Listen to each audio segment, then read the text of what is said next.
ஒரு கொலை வழக்கு. பிணம் கிடையாது, நேரடி சாட்சி கிடையாது. ஆனால் ஒரு மனிதன் மரண தண்டனைக்கு தள்ளப்படுகிறான். எப்படி? சூழ்நிலை சாட்சிகள், பொய்யான தடயங்கள், மறைக்கப்பட்ட உண்மைகள். இந்த வழக்கின் பின்னால் ஒருவர் இருக்கிறார், மிகவும் புத்திசாலியான ஒருவன். அவன் யார் தெரியுமா? அவன்தான் அந்த இறந்தவன். அவன் தனது மரணத்தை திட்டமிட்டு உருவாக்கினான். ஏன்? ஒரு காதல் துரோகம், ஒரு நம்பிக்கை துரோகம், ஒரு சதி. அதை பழிவாங்க அவன் எடுத்த முடிவு ஒரு நிரபராதி தூக்கில் போகும் அளவுக்கு கொடூரமானது. ஆனால் கடைசியில் யார் வேட்டையாடுபவன், யார் வேட்டையாடப்படுபவன்? உண்மை வெளியில் வருமா அல்லது இன்னொரு உயிர் அழியுமா? இந்த கதையின் முடிவை நீங்கள் முன்கூட்டியே கணிக்க முடியுமா? கேளுங்கள், அஞ்சுவதற்கு மஞ்சு. கேட்ட பிறகு இந்த கதையின் முடிவு சரிதானா என்ற உங்கள் கருத்தை கமெண்டில் சொல்லுங்கள்.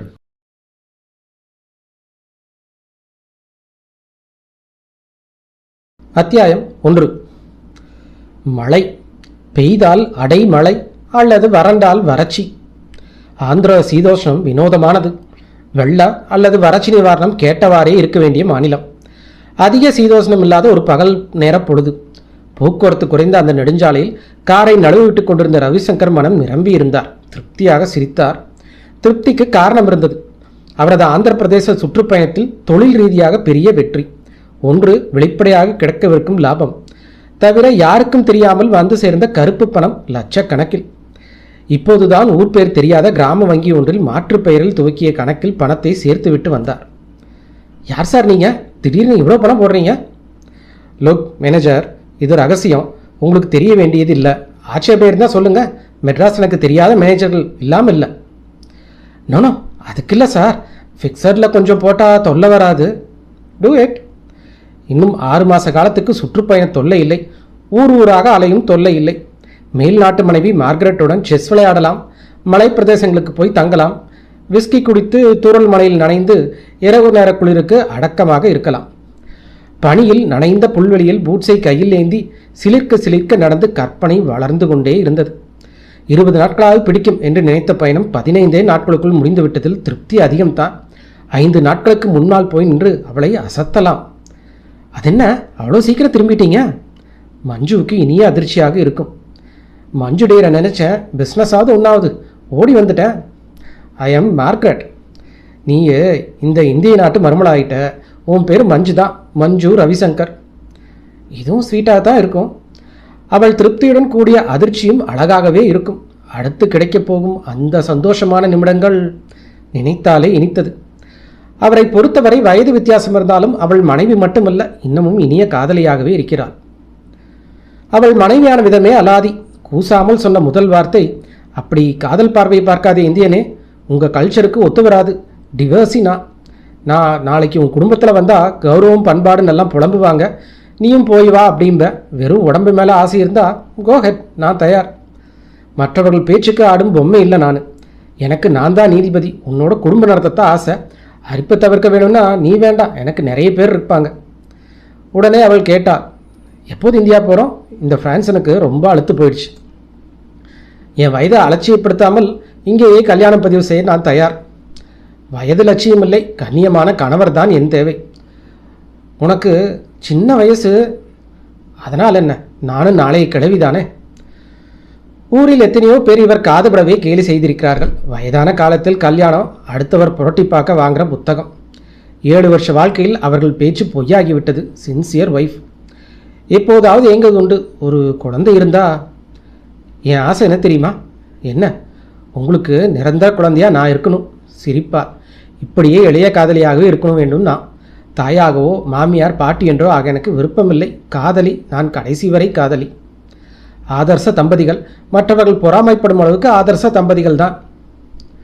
கார் ரேணிகுண்டாவை நெருங்கும் போது தான் அந்த எண்ணம் வந்தது. திருப்பதிக்கு போயிட்டு வந்தால் என்ன? அவளோட போக முடியாத சங்கதி அது. உங்களை சர்ச்சுக்கு வர சொல்லி நான் வற்புறுத்தினது கிடையாது. அதே மாதிரி நீங்களும் உங்கள் கோயிலுக்கு வர சொல்லாதீங்க. தெய்வ நம்பிக்கைகள் மானசீகமானவை. கோயிலுக்கோ சர்ச்சுக்கோ போய் வருவது பக்தியை வெளிச்சம் போட்டு காட்டும் பகல் வேஷம் என்கிறது அவளுடைய பாலிசி. கோயிலும் சர்ச்சிலையும் தான் தெய்வத்தை பார்க்க முடியுமா? காலையில் மொட்டா இருந்து மாலையில் இதழ் விரைய சிரிக்குதே பூ, அதில் பார்க்க முடியாத தெய்வமா? பனிக்குளிரில் உணர முடியாத ஆண்டவனா? 20 வருஷம் ஆகிறது திருப்பதி போய். இன்றைக்கி போனால் அவளுக்கு தெரிய போகிறதில்ல. போயிட்டு தான் வருவோமே. தொழில் யாத்திரையின் வெற்றிக்கு தல யாத்திரை போய் நன்றி சொல்ல வேண்டும் போல இருந்தது. அந்த லெவல் கிராசிங்கில் வண்டியை மெலிதாக நிறுத்தினார். மஞ்சு என்று வழங்கப்படும் மார்கரெட் டிசில்வா மாறுபட்டவள். மனதில் பட்டதை அது எப்படிப்பட்ட செயலானாலும் தயங்காதவள். கண்ணாடி குடுவையில் பாதி வரை ஐஸ் துண்டங்களை நிரப்பி அதன் தலையில் ராயல் சில்க்வுட் விஸ்கியை கணிசமாக சரித்து நளினமாக சீப்பி ருசி பார்த்து அவருக்கு குடிக்கத் தரும் புதிய கால வார்ப்பு அவள். அவரால் அவளிடம் எந்த மாற்றத்தையும் ஏற்படுத்த முடியவில்லை. ஆனால் அவள் அவரது வாழ்க்கையில் ஏற்படுத்திவிட்ட மாற்றங்கள் நிறைய. சொல்ல ஆரம்பித்தால் அடுத்த நாவல் வரை சொல்லிக்கொண்டே போகலாம். இருட்டு வர தொடங்கிவிட்டது. லெவல் கிராசிங்கிலிருந்து குறைந்தது 1 டஜன் கார்களாவது வரப்போகும் ரயிலுக்காக எரிச்சலுடன் காத்து நின்றன.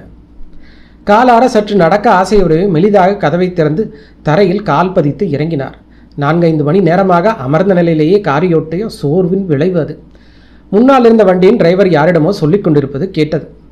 ஏதோ கூட்ஸ் வண்டி வர்றாப்புல, காசமாலம் 1/2 மணி ஆகுது, சனிய வர சத்தம் கூட கேட்கலையே.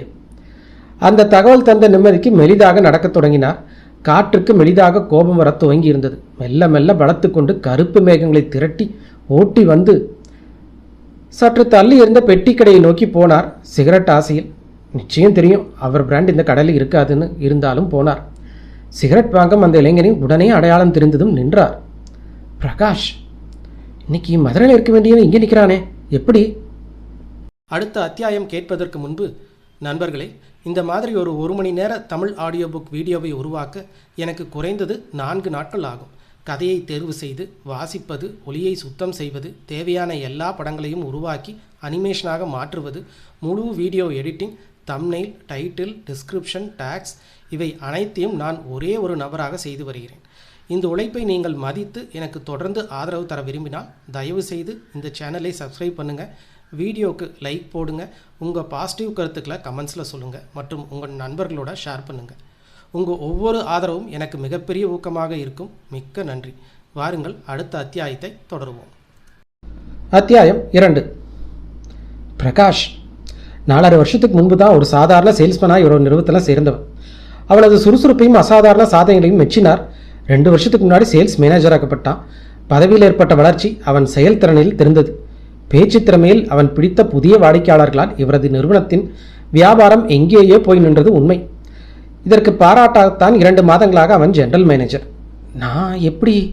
தேங்க்யூ சார், கையை பந்தினார். இந்த பதவி உணர்வு நான் உனக்கு சொல்லும் நன்றி யங் மேன். அதுக்கு நீ வேற தனியாக நன்றி சொல்ல தேவையில்லை. அப்படி சொல்ல ஆசைப்படுற நன்றிக்கு பதிலாக என் நிறுவன லாபம் இறங்காமல் பார்த்துக்கோ, அது போதும். விளைவு அவன் ஆர்வம் மேலும் அதிகமாயிற்று. கம்பெனி வருவாய் பரவி கிளை விட்டு படர்ந்தது, மேலும் படர்ந்தது.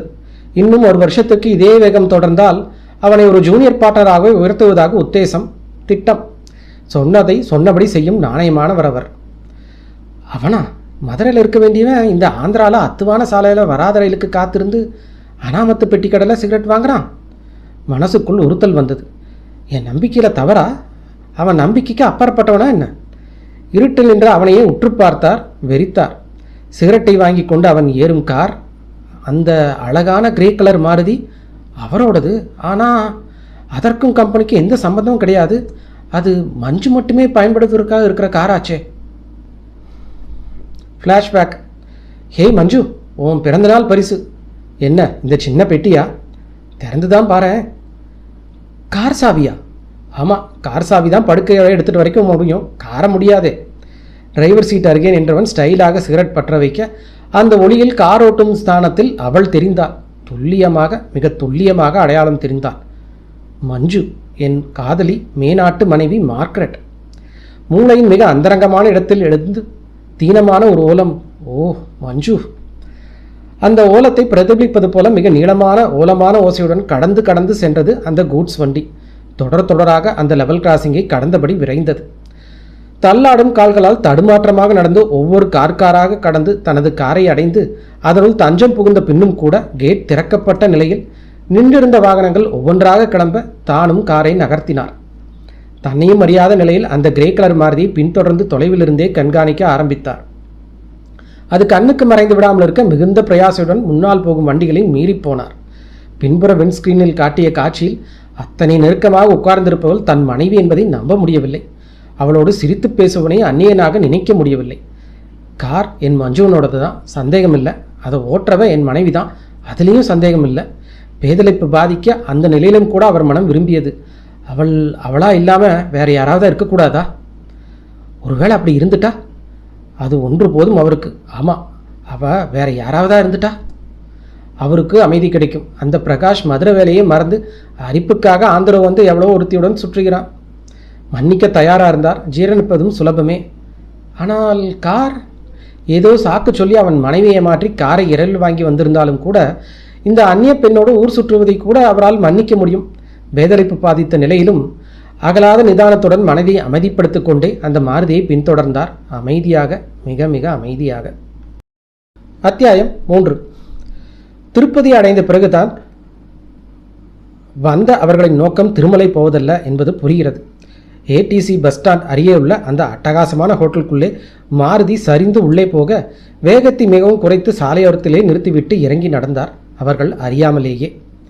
ஹோட்டல் வாசலுக்குள்ளே போகாமல் மறைவாக நிழலாக நின்று கவனித்தார். பார்க்கிங்கில் மாருதியை நிறுத்திவிட்டு பெட்டிகள் சுமந்து அவன் தொடர நெஞ்சு படபடக்க பார்த்து கொண்டே நின்றார். பிரகாஷுடன் நெருங்கி உரசியபடி காதலுடன் பார்த்து சிரித்து பேசியவாறு ஒய்யாரமாக நடந்து பேசியபடி போகும் பெண்ணை தவறவிட்ட கைப்பையை எடுக்க குனியும் போது மிக சுலபமாக அடையாளம் தெரிந்தது. மஞ்சு, என் மஞ்சு. அவரும் உள்ளே நுழைந்தார். கம்பீரமும் அலட்சியமாக நடந்து போகும்போதே கவனித்து கொண்டார். அவர்கள் லிப்டில் ஏறி கதவு மூடிக்கொண்டதும் காணாமல் போனார்கள். ரிசப்ஷனிஸ்டை நெருங்கினார். முகத்தில் மலர்ச்சியை வரவழைத்தார். குரலுக்கு கம்பீரத்தை ஏற்றினார். ஹலோ என்ற குரலின் நெருக்கமே அந்த ரிசப்ஷன் பெண்ணை ஈர்த்தது. Yes sir. சின்ன தகவல் கேளுங்க சார், உங்களுக்கு உதவ காத்திருக்கோம். சேலத்திலிருந்து மிஸ்டர் பரமசிவம் வந்திருக்கார் குடும்பத்தோட. லெஜரை திறந்து விரலை ஓட விட்டாள். பேர் என்ன சொன்னீங்க sir? Mister PL Paramasivam. Sorry sir, அந்த பேரில் யாரும் இல்லையே. சேலத்திலிருந்து யாரும் வரல என்பதை தாழ்மையுடன் தெரிவித்துக் கொள்கிறேன். எனக்காக இன்னொரு தடவை சரி பார்க்கிறியா பெண்ணே? லெஜரை திருப்பினாள். நீங்களே பார்க்கலாமே. பார்த்தார். இதோ மன்னிக்க வேணும் சார், அது பரமசிவம் இல்லை, பரமேஸ்வரலோ. Oh sorry my dear lady. Welcome sir. உங்களுக்கு அறை தேவையா? லெஜரை அதில் கடைசியாக குறிக்கப்பட்ட பெயர்களையும் மறுபடியும் கவனித்தார். கையெழுத்து புரிகிறது, சந்தேகமில்லாமல் பிரகாஷ். மாற்றம் பெயர்களில்தான். மிஸ்டர் அண்ட் மிஸ்ஸஸ் சாம்வெல் என்கிறது குறிப்பு. விலாசம் கோயம்புத்தூரில் ஆரஸ்புரத்தில் ஏதோ ஒரு விலாசம். தங்க இருப்பது 3 நாட்கள். கொடுத்த அட்வான்ஸ் தொகை 20,000 ரூபாய். பதிலுக்கு காத்திருக்கேன் சார். என்ன கேட்டேன்? நான் கவனிக்கல. உங்களுக்கு அறை வேணுமான்னு கேட்டேன் சார். ஒற்றை விரலாக மறுத்து விட்டு வெளியே போனார். திரும்ப வந்து நின்றார். தொந்தரவுக்கு மன்னிக்கணும் miss. It's okay sir. Mister Sengalorayan வந்தால் ஐ பெக்யூ பார்டன். அப்போது பரமசிவன் சொன்னதாக ஞாபகம். அந்த பரமசிவன் வந்தால் அவருடன் நான் தேடி தான் வந்ததாக சொல்லுங்கள். நான் என் பேரா? சாரி, மிஸ்டர் நடராஜன் தேடி வந்ததாக சொல்ல முடியுமா? அவசியம் சார். ஃபோன் செய்ய சொல்லணும். அவர் படுத்திய போலியான அமர்க்களம் முழுமையாக நம்பப்பட்டு விட்டது. ரிசப்ஷன் பெண்ணின் இனிமையான சிரிப்பை பெருந்தன்மையோடு கவர்ந்து கொண்டு நடந்தார். வாசலில் காவலால் அமெரிக்கையுடன் கண்ணாடி கதவை திறந்துவிட வெளியேறி நடந்து காருக்கு போனார். கொஞ்சம் நேரம் யோசனையாக காரில் அமர்ந்தவர் நிதானமாக காரை கிளப்பினார். சென்னை திரும்பிவிடலாமா என்ற நினைப்பை உடனே மறந்து எரிந்தார். காரை உடைத்து வலது பக்கம் திருப்பினார், மலைப்பாதையை நோக்கி. அத்தியாயம் 4.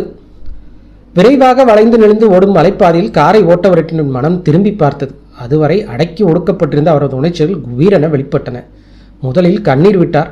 பிறகு சிறுபிள்ளை போல் குலுங்கி குலுங்கி அழுதார். 7 ஆண்டுகள் நீண்ட பெரும் இடைவெளியில் எதையெல்லாம் சொர்க்கம் என்று நம்பினாரோ, மிகவும் மகிழ்ந்திருந்தாரோ, அதெல்லாம் அத்தனையும் வெறும் காணல் நீராகி போன துக்கம் நெஞ்சை பிடித்து அழுத்தியது. உடல், உள்ளம், உணர்ச்சிகள் அத்தனையும் ஒட்டுமொத்தமாக யாரை நம்பி ஒப்படைத்தாரோ, எவளை நம்பினாரோ அவள் ஒரு பகல் வேஷக்காரி. நம்புவதற்கே சிரமம் தரும் சங்கதி பச்சையாக வெளிப்பட்டுவிட்ட நிலையில் ஒரு கோழையைப் போல பலமிழந்து போன பேரைப் போல கண்ணீர் விட்டு அழுதார். அது அவருக்கே அருவருப்பாக இருந்தாலும் அழுதார். பிரகாஷ், பொறுப்புள்ளோன் என்று நான் நினைத்த இனி இளைஞனே, அடிமட்டத்திலிருந்து கையை பிடித்து உயர்த்திவிட்ட பிரகாஷ் என்ற மிருகமே, நீ நான் வளர்த்த கடா என் மார்பிலேயே பாய்ந்து விட்டாயே. ஏன், உனக்கு நான் செஞ்ச துரோகம்தான் என்ன? நான் நம்பின மனசுக்குள் புலம்பியவாறே இருந்தார். எப்போதும் இளைய நிலையிலிருந்து இறுகி போயிற்று. மன்னிக்க மறக்க பழகிய அவர் மனம் இப்பொழுது முழு அளவு பாறையாக இறுகி போயிற்று. நன்றி கெட்ட நாய்கள். தெய்வம் உங்களை மன்னிக்கலாம், ஆனால் இந்த ரவிசங்கர் மன்னிக்க மாட்டான். No, never. காரை விரைவாக மலையேற்றி கொண்டிருந்தது. கோயிலுக்கு கூட போகும் மனசில்லாமல் காட்டேஜிலேயே அடைந்து கிடந்தார் 5 நாட்களாக. கொதிப்பு கொஞ்சம் அடங்கி சகஜ நிலைக்கு திரும்பிய பிறகு மெல்ல அவசரமே இல்லாமல் மலையிறங்கினார். குறிப்பிட்டு போன நாளின்படி 20வது நாளில் வீட்டுக்குள்ளே போன போது மாறியிருந்தார். நிறையவே மாறியிருந்தார். சிரித்தார். மஞ்சுவை கண்டதும் குழந்தை போல எளிதாக தூக்கினார், அணைத்தார். முதல் தடவை போலவே முத்தமிட்டார். ஐ லவ் யூ டார்லிங் என்று பொய் சொன்னார். அவரிடம் அவர் உள்மனதில் ஏற்பட்ட மாறுதல் அந்த மஞ்சுவுக்கு தெரியவே இல்லை. வழக்கம் போல இழுத்து போய் நுனியில் அமர்த்தினாள். பரவாயில்லையே என்றால் கிண்டலாக. என்ன பரவாயில்ல? ஆந்திரா பியூட்டி அவ்வளோ சீக்கிரம் அழுத்து போச்சா என்ன? சொன்ன நாளே குறித்த நேரத்துக்கு திரும்பிட்டீங்க, அதுவும் பழைய பழகிப்போன மனைவி கிட்டேயே. அவரும் சளைக்காமல் நடித்தார். சுற்றுமுற்றும் பார்த்தார். பழகிப்போன பழைய மனைவியா? யாரது? கண்ணடித்தார். இப்போவும் என் கண்களுக்கு இப்போ பழகிய புத்தம்புது காதலி மட்டும்தானே தெரிகிறா? செல்லமாக அவர் நெஞ்சில் குத்தினால். சீ, வெக்கங்கட்ட மனுஷா, தாகத்துக்கு என்ன சாப்பிட்றீங்க? வெறி சென்று பார்த்தார். தாகமா? நோ, எனக்கு செம பசி. உன்னைத்தான் திங்கிறதா உத்தேசம். மிஸ்டர், உங்கள் நான்வெஜ் ஆசைகளை நான் பக்கத்துலேருந்து ஸ்பெஷலாக சமைச்சு வச்சுருக்கிறேன். பட்டர் சிக்கன்லையும் பராத்தா கீமாலையும் காட்டுங்க. கீமா? அட நீ வாமா. ஐயா, ஆசையை பாரு. சோஃபாவின் கைப்பிடியில் அமர்ந்து அவள் தலையை கோதிவிட்டாள். ஒருவர் நடிப்பை அறியாத நிலையிலேயே அங்கு ஒரு அப்பாவித்தனமான குடும்ப நாடகம் நடந்து கொண்டிருந்தது. பேசும்போது, கலகலப்பாக சாப்பிடும்போது, படுக்கையில் ஒரு விஷயம் மட்டும் அவருக்கு புரிந்தது. தன்னை விட்டு பிரியும் எண்ணம் இவளுக்கு இல்லை. அந்த பிரகாஷின் உறவை பகிரந்தப்படுத்திக் கொள்ளும் நினைப்பும் இல்லை. அவளை தெரியும் அவருக்கு. ஒரு கோடீஸ்வரன் மனைவி என்ற அந்தஸ்தை, சுகபோகத்தை, கௌரவத்தை கழுவி நழுவி விடும் அளவுக்கு அவள் முட்டாள் இல்லை. பிரகாஷ் என் தயவால் மட்டுமே இந்த அளவுக்கு உயர்ந்தவன், அதுவும் இவ்வளவு சீக்கிரமாக மேலும் உயரும் நிலையை எதிர்பார்க்கிறவன். இவளுக்காக, இவளுடைய வலுவழுப்பான உடம்புக்காக, வளமான வருங்காலத்தை பயணம் வைக்கும் அளவுக்கு அவனும் பைத்தியக்காரன் இல்லை. ஆக இவர்கள் உறவில் சிறப்பாக எந்த அர்த்தமோ எதிர்பார்ப்போ இல்லை. அரிப்பு வெறும் உடல் பசியினால் பிறந்த உறவே தவிர காதலால் உருவான தெய்வீக உறவு அல்ல. திருட்டுறவினால் ஏற்படும் திரில்கள் இவர்களை அனுப்பிக்கட்டும். ஆனால் இவர்களை விட அதிகம் பாதிக்கப்பட போவது நான். விஷயம் வெளிப்பட்டால், வெளிச்சத்துக்கு வந்தால் எதிர்ப்படும் விபரீதங்களை சந்திக்க அவர்கள் மட்டுமல்ல, நானும் தயாராக இல்லை. நெஞ்செழுத்தக்காரர்கள். இவள் இங்கே கொஞ்சி குலாவி நடிக்கிறாள். நாளை ஆபீஸில் அவன் அப்பாவி வேஷம் போடுவான். உள்ளூர பொறுமினார். தப்பு செய்வது மனித சுபாவம், மன்னிக்கலாம் தான். ஆனால் செய்த தப்பை பற்றி கவலையே படாமல் அதை மறைக்க, முட்டாளாக்க முயல்பவர்களை எப்படி மன்னிக்க முடியும்? நோ, வாய்விட்டே சொல்லிவிட்டார் போலிருக்கிறது. சற்றென்று எழுந்து அமர்ந்து கேட்டார். என்ன டார்லிங், ஏன் நோனா அப்படி ஒரு கூச்சல் போட்டீங்க? நத்திங் என்றவர் மேலே பேச பிடிக்காமல் திரும்பி படுத்துக்கொண்டார். பிடிவாதமாகவோ திரும்பவோ பேசவோ மறுத்தார். அத்தியாயம் 5. ஆஃபீஸ். ஒரு மதுரை பாட்டி என்று ஆரம்பித்த பிரகாஷை கையமர்த்தி நிறுத்தினார். அது உன் தலைவலி. அதில் ஏதாவது பிரச்சனை வந்தால் மட்டும் எனக்கு என்னன்னு கேளு. Otherwise don't disturb me. சரி சார். இரு, சிங்கப்பூர் பாட்டிக்கு லெட்டர் கொடுத்தாரா? திணறி போனான் பிரகாஷ். இது அவனுக்கு செய்தி. அது அவரை பார்த்தியா? அவரோட ஆஃபீஸ் மட்டும் காரியத்தை முடிச்சுட்டு திரும்பி வந்தையா? சந்திச்சேன் சார் என்று தடுமாற்றமாக சொல்லிவிட்டு அவர் பார்வையை சந்தித்ததும் அடங்கி போனான். இதுவே நீ சொல்கிற முதலும் கடைசியமான பொய்யா இருக்கணும் பிரகாஷ். நான் துரோகிகளையும் மன்னிப்பேன், ஏமாத்த நினைக்கிறவங்களை மட்டும் மன்னிக்கவே மாட்டேன். சார், அந்த மதுரை பாட்டியன் வீட்டில் ஏதோ பெரிய சாவன். நான் கிளம்ப அன்னைக்கே திருவிடை மதுரைக்கு போயிட்டார். 16 நாள் காரியம் முடிஞ்சு இன்றைக்கி மதுரைக்கு திரும்பல, எஸ்டிடியில் சொன்னார். திணறி போனான் அந்த பிரகாஷ். ஒர்க்லோடு ரொம்ப அதிகம்னு நினைக்கிறேன். உனக்கு 10 நாள் லீவு தர்றேன். மாதவளுக்கா எங்கேயாவது போய் சுற்றிட்டு வா. மவுண்ட் அபு, ஊட்டி, கொடைக்கானல், திருப்பதி. சட்டென்று நிமிர்ந்து பார்த்தான் அவன். உள்நாடு வேணாம்னா பேங்காக் போ. உன் வயசுக்கு அரிப்பும் அந்த ஊரில் நிறைய தீனி கிடைக்குமா சொல்கிறாங்க. அதெல்லாம் வேண்டாம் சார் என்று குழப்பமாக பார்த்தான். அவன் அங்கே இல்லாதது போல அலட்சியப்படுத்தி ஃபோனை எடுத்து ஏதோ நம்பர் கேட்டு சத்தமாக கோபமாக சண்டை குரலில் பேசியவர் புறவிரல்களை அசைத்து இவனை போகச் சொன்னார். மாலையில் சோஃபாவில் சாய்ந்தபடியே புத்தகம் படித்துக் கொண்டிருந்தவிடம் வயிறு பெருத்து ஒற்றை குச்சி காலுடன் நின்ற கோப்பை நிறைய ஸ்காட்சை கொடுத்தாள் மஞ்சு. கொஞ்சம் உறிஞ்சியவர் நிமிர்ந்து அவளை பார்த்தார். வித்தியாசம் தெரியுதே. பதறிப்போய் நிமிர்ந்தாள். என்ன சொல்கிறீங்க? எப்பவும் கிளாஸில் இருக்கிறத கொஞ்சமாக உறிஞ்சிட்டு கொடுப்பேன். அதில் ஒரு ஸ்வீட் இருக்கும், அது இன்னைக்கு மிஸ்ஸிங். ஓ அதுவா? நான் வந்தது கூட தெரியாத வகையில் நாவல் படிச்சிருந்தீங்களே, சுவாரஸ்யமா? அதை திரும்ப வாங்க முயன்றவுடன் கையை சிரிப்புடன் ஒதுக்கினார். நெவர் மைண்ட், இது கசக்கட்டும், அடுத்தது இனிக்கட்டும். ஓகே. அவள் கண்களில் ஒரு வினாடி நேரத்துக்கு வேதனை மின்னி மறைந்தது. அலட்சியப்படுத்தினார். அவள் சோஃபாவில் அமர பார்க்கும்போது தற்செயல் போல எழுந்து கொண்டு பெரும்பாலான ஆடும் நாற்காலியில் அமர்ந்து முன்னும் பின்னுமாக ஆடியவாறு புத்தகத்தை படிக்க ஆரம்பித்தார். பைப்பை நிரப்பி கொடு டார்லிங் என்றார் திடீர் பிரியமாக. அதுவும் அவள் வாடிக்கைதான். பைப்பை எடுத்து சற்றே ஈரமான புகையிலை விரல் நுனியால் கச்சிதமாக அழுத்தி பைப்பை திணித்து அழுத்தி தயார் நிலையில் நீட்டினாள். இவ்வளோ செஞ்சத பற்ற வச்சுன்னு தரக்கூடாதா? நானா? திணறிப் போனாள். என்னையா பற்ற வச்சு சொல்கிறீங்க? என்ன தப்பு? நாகரிகம் முதிர்ந்து போன நாட்டுக்காரி தானே நீ? என் தமிழ்நாட்டு கிராம பொண்ணா? பண்பாடு கத்திரிக்காய் எல்லாம் பார்க்க தயங்கினா. ஹரியப் மேன் என்றதும் பைப்பை அவர் உதட்டில் பொருத்தினால் லைட்டரை நுணுக்கி தீ வைத்து புகையிலை கருகி புகைய வைத்தாள். சாரி டியர், எப்படியானாலும் சரி, இந்த நாட்டில் இருக்கிறவ உங்கள் மனைவியாக இருக்க வர முயற்சி செய்ய விடுங்க. எதுக்கு? ஒரு சராசரி இந்திய பெண்ணாக இருக்க. ஓ சரி, அப்படியே ஆகட்டும் என்று ஆசீர்வதித்தார். ஆனால் ஒன்று மட்டும் வெளிப்படையாக சொல்கிறேன், உனக்கு சுதந்திரம் கொடுத்துருக்கேன். நீ உன் நாடு, உன் கலாச்சாரம் எதையும் நீ உதற வேண்டிய அவசியமே இல்லை. அதுவும் எனக்காக. நீ குடித்தாலும் மன்னிப்ப, சிகரெட் பிடிச்சாலும் கண்டுக்க மாட்டேன். தயக்கமாக நிறுத்தினார். சும்மா சொல்லுங்க. அப்புறம் அண்ணியினோடு தொடர்பு வச்சுருந்தாலும் கூட மன்னிப்பேன், மறப்பேன். அதிர்ந்து போனாள். என்ன சொல்ல வர்றீங்க? உண்மை சொல்லுங்க. என் மேலே சந்தேகப்படுறீங்களா? அவசரம் இல்லாமல் கிளாஸை டீப்பாய் மேல் வைத்தார். எனக்கு பதில் வேணும். புத்தகத்தை விரித்து கொண்டார். உங்களைத்தானே கேட்டேன், நான் பதிலுக்கு காத்திருக்கேன். இதடு உதட்டோரமாக பைப்பை பற்ற வைத்து கப் கப்பென புகையை வெளியேற்றி புத்தகத்தில் ஆழ்ந்து போனார். புத்தகத்தை பிடுங்கி தூர இருந்து கத்தினார். சொல்லுங்க, என்னை பற்றி என்னதான் உங்களுக்கு சந்தேகம்? மூக்கு கண்ணாடி உருவி எடுத்து பார்த்தார் முறைப்பாக. நான் சொன்னனா? என்றைக்குமே இல்லாத பேச்சு இன்னைக்கு ஏன் வருது? ஒரே ஒரு வார்த்தை சொல்ல ஆசை வருது. என்ன? 8 வருஷமாக வாழ்ந்து நீ என்ன புரிஞ்சுக்கவே இல்லைன்னு. அயர்ந்தா. குடிக்கிறதும் புகைக்கிறதும் தப்பான சங்கதிகளாகவே நான் நினைக்கல. அப்படி நினச்சிருந்தா அதெல்லாம் நானே பழகியிருக்க மாட்டேன். அதே சமயம் அந்த தப்பில்லாத காரியங்களே என்ன கவர்ந்தவங்க செஞ்சால் அதுவும் சீரியஸாக எடுத்துக்க மாட்டேன். ஏன்னா அது அநாயகரியம். இதை பொறுத்தவரை ஆணுக்கு ஒரு நீதி இருக்கணும், பெண்ணுக்கு ஒரு வேற நீதி இருக்கணும்னு எதிர்பார்க்கறது இடியட் நான் இல்லை. ஆனால் நீங்கள் சொன்ன 3வதுக்கும் இது பொருந்துமா என்ன? ஷியோர், அழுத்தமாக சொன்னார். தபார், நான் ஒன்றும் கற்புக்கரசன் இல்லை. 4 பேத்துக்கு நடுவில் நாகரிகம் பேசினாலும் வெளியூருக்கு போனால் திருட்டுத்தனமாக நைட் கிளப் போய் கேப்ரை பார்க்குறதும் எங்கேஜிங் சம் எக்ஸ்பை மாதிரியான பெண்களை தண்ணி அடிக்கிறதும் சிகரெட் அடிக்கிறதும் பார்த்தவன் தான் நான். நமக்கு இப்படி ஒரு கேர்ள் ஃப்ரெண்ட் கிடைக்கக்கூடாதான்னு ஏங்கினவன் தான் நான். எனக்கு இல்லாத சுத்தம் உனக்கு இருக்கணும்னு எதிர்பார்க்கறவன் நான் இல்லை. என்ன சொல்கிறீங்க? என் மனைவி தனக்கும் ஒரு பெக் ஸ்காட்ச் கேட்டால் மறுக்க மாட்டேன். நானும் ஸ்மோக் பண்ணட்டோமான்னு கேட்டால் சுலபமாக சம்மதிப்பேன். நானும் இன்னொரு திரும்பி பார்த்தபோது அவள் அங்கில்லை, மாடி ஏறி போய் கொண்டிருந்தாள். அத்தியாயம் 6. பரமார்த்தி. வேட்டை துப்பாக்கி துடைத்து கொண்டிருந்தவர் திரும்பி பார்த்தார். அவருடைய மீசைக்கு அவரை முரடனாக்கி காட்டும் சிறப்புத்தன்மை இருந்தது. கண்களில் போதை சிவிப்பு இல்லாத பளிரென்ற வெண்மையும் வெளிர் நீல கண்களும் அவரது மேட்டுக்குடி பெருமைக்கு உதாரணம். வாடா என்றார். ரவிசங்கரா, என்ன வேட்டை மூடு உனக்கு வந்துருச்சா? ரொம்ப நாள் ஆச்சு பாரு. தோள்கள் தினவெடுக்கின்றன. வீர வசனமா? பேசு பேசு. எப்போ கிளம்புறாப்ல? நாளைக்கு ராத்திரி? நாளை கழிச்சு மறுநாள் போகலாமே. ஏன்?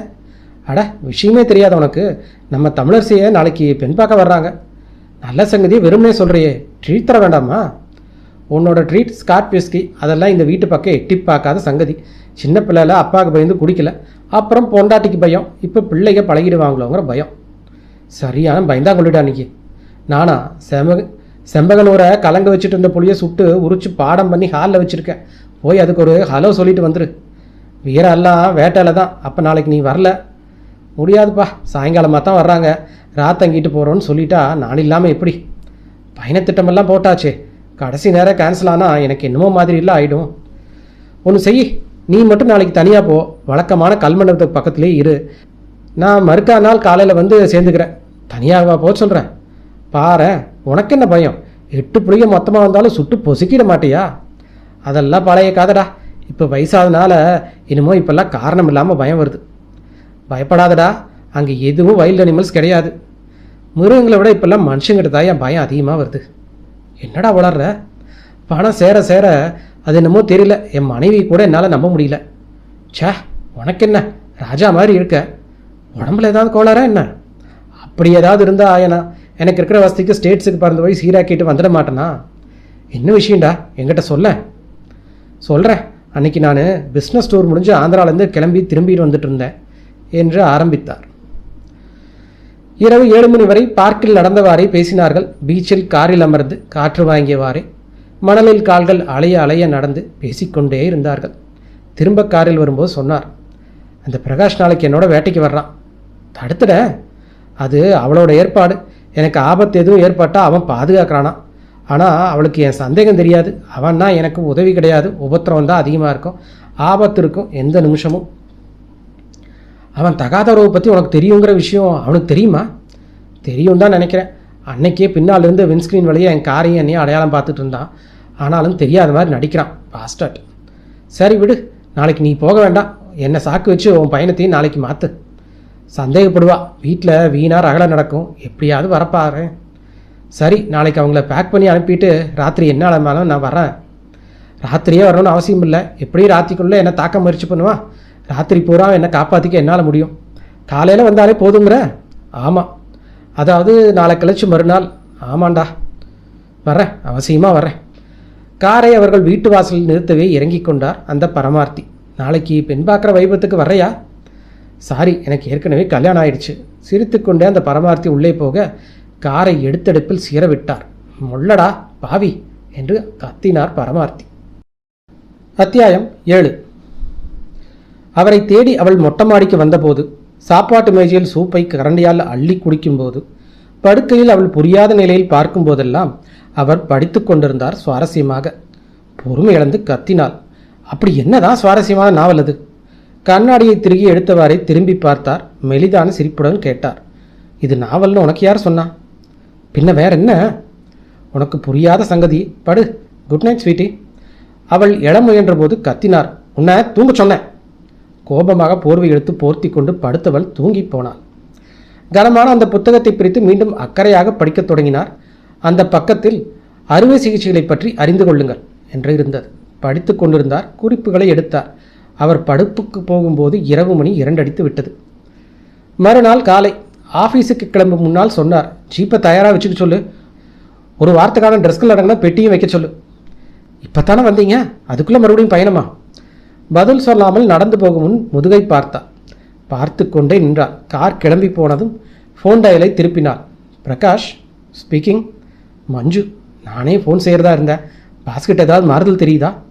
நிறைய. அதுதான் புரியல. சந்தேகப்படுறாரா அப்படிங்கிறதும் தெரியல. ஆனால் நிச்சயமாக மாற்றம் தெரியுது. எனக்கும் அப்படி தான் தெரியுது. அவருக்கு தெரிஞ்சிருக்குமான்னு சந்தேகப்படுறேன். எப்படி? குறிப்பிட்ட நாளில் தானே திரும்பி வந்தார். ஆமாம், அவரை சந்திக்க போன ஹைதராபாத் கிளைண்ட்டு 5 நாள் முன்னாடியே அவரை அனுப்பிச்சிட்டு அவசரமாக சிங்கப்பூர் கிளம்பி போயிருக்கார். முன்னாடி பிளைன் ஏறதுக்கு முன்னாடி இங்கே ஃபோன் செஞ்சு பாலையும் என்னையும் கேட்டு வச்ச மெசேஜ் இருக்குது. கொஞ்ச நேரம் அமைதிக்கும் திணறலுக்கும் பின் சொன்னால், இக்னோர் இட், இதை பற்றி பேசலாம். ராத்திரி என் ஃபோன் வந்தது, இங்கே வா. மேடம், அவர் இன்னைக்கு வேட்டைக்கு போகிறார். உனக்கு தெரியும், வேட்டைக்கு கிளம்புனா அவர் திரும்ப வாரக்கணக்கில் ஆகும். பயமாக இருக்குது. என்ன பயம்? மேடம், இது என் எதிர்கால பிரச்சனை. அவருக்கு என் மேலே கோபமும் வெறுப்பும் வந்தால் நான் அழிஞ்சே போயிடுவேன். கவலையே படாத. அவர் காலத்தில் இல்லாட்டி என்ன, நிர்வாகம் என் கைக்கு மாறும்போது நீ எதிர்பார்க்குற காலம் உனக்கு வந்து சேரும்.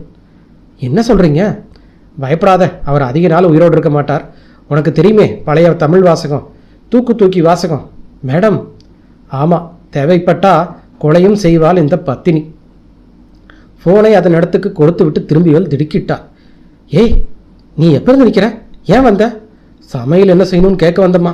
பயப்படாதீங்க, நான் இப்போ தான் வரேன் என்று சொன்ன குரலிலேயே ஒரு தினுசான அதிகாரம் இருந்தது.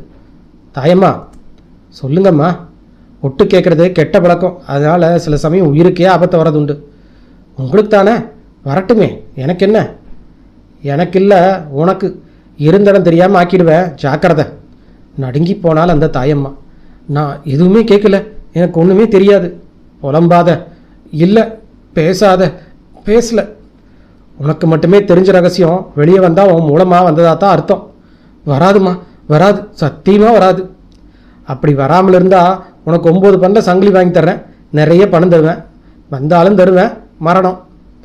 ஆடிப்போனால் தாயம்மா. அத்தியாயம் 8. சாம்பர் ஏர் கண்டிஷன் உரிமிக் கொண்டிருந்தது. சகிக்கக்கூடிய உருமல்.